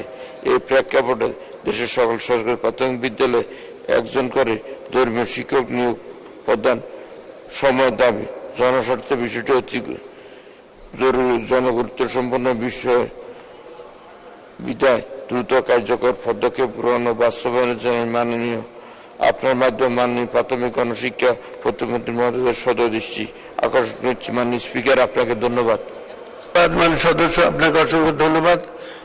এখন আলোচনায় অংশগ্রহণ করবেন মাননীয় সদস্য জনাব মোহাম্মদ হোসামউদ্দিন চৌধুরী, সিলেট 5। আপনার সময় 2 মিনিট। আসসালামু আলাইকুম। ধন্যবাদ মাননীয় স্পিকার। 71 বিধিতে আমার জনগুরুত্বপূর্ণ দাবি হচ্ছে মাননীয় স্বরাষ্ট্রমন্ত্রী মহোদয়ের নিকট। আমার নির্বাচনী এলাকার একটি উপজেলার নাম হচ্ছে কানাইঘাট, যেটি খাসিয়া জৈন্তা পাহাড়ের পাদদেশে, এবং এটি লম্বালম্বিভাবে 9টি ইউনিয়নে বিভক্ত। আমার উপজেলা সদর থেকে প্রায় 26 কিলোমিটার দূরবর্তী 3টা ইউনিয়ন, যেখানে কোনো ক্রাইম, কোনো দুর্ঘটনা হলে থানা সদর থেকে পুলিশ যেতে যেতে বিষয়টি প্রায় শেষ পর্যায়ে চলে যায় বা এটাতে হস্তক্ষেপ করার কোনো সুযোগ থাকে না। আমার দাবি হচ্ছে যে মাননীয় স্বরাষ্ট্রমন্ত্রী মহোদয়ের নিকট, যেখানের একটা মধ্যবর্তী স্থান হচ্ছে গাছবাড়ি বাজার, এখানে একটি স্থায়ী পুলিশ ফাঁড়ি দিলে এই 3টি ইউনিয়ন বা 4টি ইউনিয়নের আইন শৃঙ্খলা পরিস্থিতি নিয়ন্ত্রণে পুলিশের ভূমিকা আরো জোরদার হবে। এ বিষয়ে মাননীয় স্বরাষ্ট্রমন্ত্রীর নিকট আমার জোর দাবি যে গাছবাড়ি বাজারে একটি স্থায়ী পুলিশ ফাঁড়ি স্থাপন করা হোক। মাননীয় স্পিকার, আপনাকে ধন্যবাদ। ধন্যবাদ মাননীয় সদস্য। এখন আলোচনায় অংশগ্রহণ করবেন মাননীয় সদস্য পঙ্কজনাথ, বরিশাল 4। আপনার সময় 2 মিনিট। মাননীয় স্পিকার, আপনাকে ধন্যবাদ। মাননীয় স্পিকার, আমি মাননীয় স্বরাষ্ট্রমন্ত্রী দৃষ্টি আকর্ষণ করে যে নোটিশটি দিয়েছে 71 বিধিতে, সেটি হচ্ছে সম্প্রতি যে প্রলয়ঙ্করী ঘূর্ণিঝড়টা হয়ে গেল 26 তারিখে, রিমেল যে ঘূর্ণিঝড়টি আঘাত করলো আমাদের দক্ষিণ পশ্চিমাঞ্চলে, উপকূলীয় অঞ্চলে। আমি জানি আমি বরিশালের মানুষ, উপকূলীয় মানুষ। এই ঘূর্ণিঝড়টি 26 তারিখ সন্ধ্যাবেলা বাংলাদেশ উপকূলে আঘাত আনে, প্রায় 50 ঘন্টা স্থায়ী হয়। এটি কিন্তু রেকর্ড। কাজেই এতে করে সমগ্র দক্ষিণ পশ্চিমাঞ্চল, সমুদ্র এবং নদীর উপকূল ব্যাপক ক্ষতি হয়েছে। মাননীয় প্রধানমন্ত্রী ছুটে গিয়েছেন, কলাপাড়া খেপুপাড়া ঘুরে এসছেন। আমি আমার নির্বাচনী এলাকা সহ দক্ষিণ পশ্চিমাঞ্চলে ঘূর্ণিঝড় রিমেলে ক্ষতিগ্রস্ত রাস্তাঘাট, কালভার্ট, ব্রিজ দ্রুত নির্মাণ, পুনর্নির্মাণ এবং টেকসই নির্মাণের জন্য ব্যবস্থা গ্রহণের যে আবেদন, সেটি ছিল আজকের মূল উদ্দেশ্য। আমি মনে করি গত কয়েক বছরে ঘূর্ণিঝড় জলোচ্ছ্বাসের যে অভিজ্ঞতা, সেটি হচ্ছে বর্তমান সময়ে ত্রাণ মন্ত্রণালয় বা লোকাল গভর্নমেন্ট মিনিস্ট্রি যে রাস্তাঘাটগুলো আমরা করে থাকি, সেগুলোর চেয়ে উচ্চতা যদি কমপক্ষে 2 ফুট উঁচু না হয়, স্বাভাবিক জোয়ারে, আজকেও মাননীয় প্রধানমন্ত্রী বক্তৃতায় বলেছেন যে এসডিজি বাস্তবায়নের প্রধান চ্যালেঞ্জ হচ্ছে ক্লাইমেট চেঞ্জের যে বিরূপ প্রভাবটা। কাজে জলবায়ু পরিবর্তনের বিরূপ প্রভাবের কারণে সমুদ্র পৃষ্ঠের উচ্চতা বাড়ছে, স্বাভাবিক জোয়ারেই কিন্তু পানি বেড়ে যাচ্ছে। অমাবস্যা পূর্ণিমা যে কাঁটাল, তাতে করে স্বাভাবিক রাস্তা প্লাবিত হচ্ছে। কাজেই আজকে আমার দৃষ্টি আকর্ষণের প্রধান বক্তব্য হচ্ছে ঘূর্ণিঝড়ের ক্ষতিগ্রস্ত উপকূলীয় অঞ্চলের রাস্তাঘাটগুলো দ্রুত পুনর্নির্মাণ করে দেওয়া এবং টেকসই বলতে বর্তমান উচ্চতার চেয়ে কমপক্ষে 2 বা 3 ফিট উঁচু করে রাস্তা নির্মাণ করা। যেমন ব্রিটিশ আমলের রেল লাইন এখনো ডুবে না, আমাদের রাস্তা সামান্য জোয়ারেই ডুবে যায়। আমি দ্রুত ব্যবস্থা গ্রহণের জন্য আবেদন জানাই মাননীয় স্পিকার। মাননীয় সদস্য, আপনাকে ধন্যবাদ। মাননীয় সদস্য জনাব মাহমুদুল হক সাহেব, ময়মনসিংহ 1। আপনি বক্তব্য রাখবেন 2 মিনিট। স্পিকার, আপনাকে ধন্যবাদ। মাননীয় স্পিকার, আমি আপনার দৃষ্টি আকর্ষণ করছি, আজকে আমার হালুয়াঘাট উপজেলায় 11 নম্বর ব্যক্তির জানাজা পড়া হয়েছে আজকে জোহরের নামাজের পরে। আমি খুব অবাক হচ্ছি যে এই গুরুত্বপূর্ণ বিষয়টি এখনো সরকারের দৃষ্টি আকর্ষণ কেন করেনি। ভারতীয় হাতির দল গত 2 বছর ধরে আমাদের এই অঞ্চলে অবস্থান করে। 11 জন ব্যক্তির প্রাণ গেছে মাননীয় স্পিকার, এখন পর্যন্ত আমার 2টি উপজেলায়। আমার নির্বাচনী এলাকা হালুয়াঘাট ধুবাউড়ার সীমান্তবর্তী অঞ্চল হচ্ছে 44 কিলোমিটার এবং গত 1 বছর ধরেই হাতির পাল এখানেই রয়েছে। আমরা আতঙ্কিত হচ্ছি নেচার অফ কিলিং যে দেখছি হাতির, মানুষকে মারছে এবং তার শরীর থেকে অঙ্গ প্রত্যঙ্গ আলাদা করে ফেলছে। আমি আপনার মধ্য দিয়ে সংশ্লিষ্ট মন্ত্রী মহোদয়ের কাছে এই প্রশ্নটি করতে চাই যে এখনো আমাদেরকে রক্ষা করতে হবে। খুব দুরবস্থার মধ্যে আমরা দিনযাপন করছি। আমাদের অঞ্চলের মানুষ, সীমান্তবর্তী অঞ্চলের মানুষ সারা রাত লাইট নিয়ে হাতি পাহারা দেয়। অন্তত 1000 হেক্টর জমির ফসল নষ্ট করে। এখন পর্যন্ত 11 জন মানুষ মারা গেছে। আমি আপনার মধ্য দিয়ে বন এবং পরিবেশ মন্ত্রণালয়ের মন্ত্রী মহোদয়ের দৃষ্টি আকর্ষণ করছি, এই ব্যাপারে একটি গুরুত্বপূর্ণ ভূমিকা নেওয়া উচিত। আমার মনে হচ্ছে যে হাতি যে নেচারটি দেখাচ্ছে এটি বড় ভয়াবহ। মানুষকে মারছে এবং তার শরীরের অঙ্গ প্রত্যঙ্গ আলাদা করে ফেলছে। সুতরাং আপনার মধ্যে দিয়ে এই দাবিটুকু আমি করছি, এটি অত্যন্ত গুরুত্বপূর্ণ বিষয়। আমার আপনাকে অসংখ্য ধন্যবাদ। এখন আলোচনা অংশগ্রহণ করবেন মাননীয় সদস্য জনাব শফিকুল ইসলাম শিমুল, নাটোর 2। আপনার সময় 2 মিনিট। মাননীয় স্পিকার, আপনাকে ধন্যবাদ। আমার কার্যপ্রণালী বিধি 71 অনুসারে জরুরি জনগুরুত্বপূর্ণ বিষয় সম্পর্কে মাননীয় স্বাস্থ্য পরিবার কল্যাণ মন্ত্রী মনোযোগ আকর্ষণ করে নোটিশ দিয়েছি। আমার নোটিশের উত্থাপনের বিষয় 250 শয্যা বিশিষ্ট নাটোর আধুনিক সদর হাসপাতালকে আইসিইউ সংযোজন প্রসঙ্গে। আমার নির্বাচনী এলাকা অনুসারে নাটোর 2 সদর ও লন্ডাঙ্গা উপজেলা নিয়ে গঠিত। নাটোর জেলার 7টি উপজেলা রয়েছে। এই 7টি উপজেলা প্রায় 19 থেকে 20 লক্ষ মানুষের বসবাস। এই জেলার প্রত্যন্ত অঞ্চল থেকে অসুস্থ রোগীরা চিকিৎসা নেওয়ার জন্য ছুটে আসে নাটোর আধুনিক সদর হাসপাতালে। বর্তমানে উচ্চ রক্তচাপ বিশিষ্ট রোগী, কার্ডিয়াক রোগী সহ নানা ধরনের মুমূর্ষু রোগী দিন দিন বাড়ছে। সুতরাং আইসিইউ এর প্রয়োজনীয়তা বাড়ছে। আমার নাটোর জেলা থেকে 60 থেকে 70 কিলোমিটার দূরে রাজশাহী মেডিকেল কলেজ ও হাসপাতাল অবস্থিত। এই দূরত্ব থেকে মুমূর্ষু রোগী রাজশাহীতে নেওয়ার পথেই তারা মৃত্যু হয়। বিষয়টি অতীব জরুরি জনগুরুত্ব সম্পন্ন বিধায় এই বিষয়ে প্রয়োজনীয় পদক্ষেপ গ্রহণের জন্য মাননীয় মন্ত্রীর দৃষ্টি আকর্ষণ করছি। মাননীয় স্পিকার, আপনাকে অসংখ্য ধন্যবাদ। মাননীয় সদস্য, আপনাকে অসংখ্য ধন্যবাদ। মাননীয় সদস্যবৃন্দ, জরুরি জনগুরুত্ব সম্পন্ন বিষয়ে মনোযোগ আকর্ষণ বিধি 71 এর আওতায় প্রাপ্ত নোটিশ সমূহের উপর 2 মিনিটের আলোচনার পর্ব এখানেই শেষ হলো। এখন বিল সম্পর্কিত স্থায়ী কমিটির রিপোর্ট উপস্থাপন।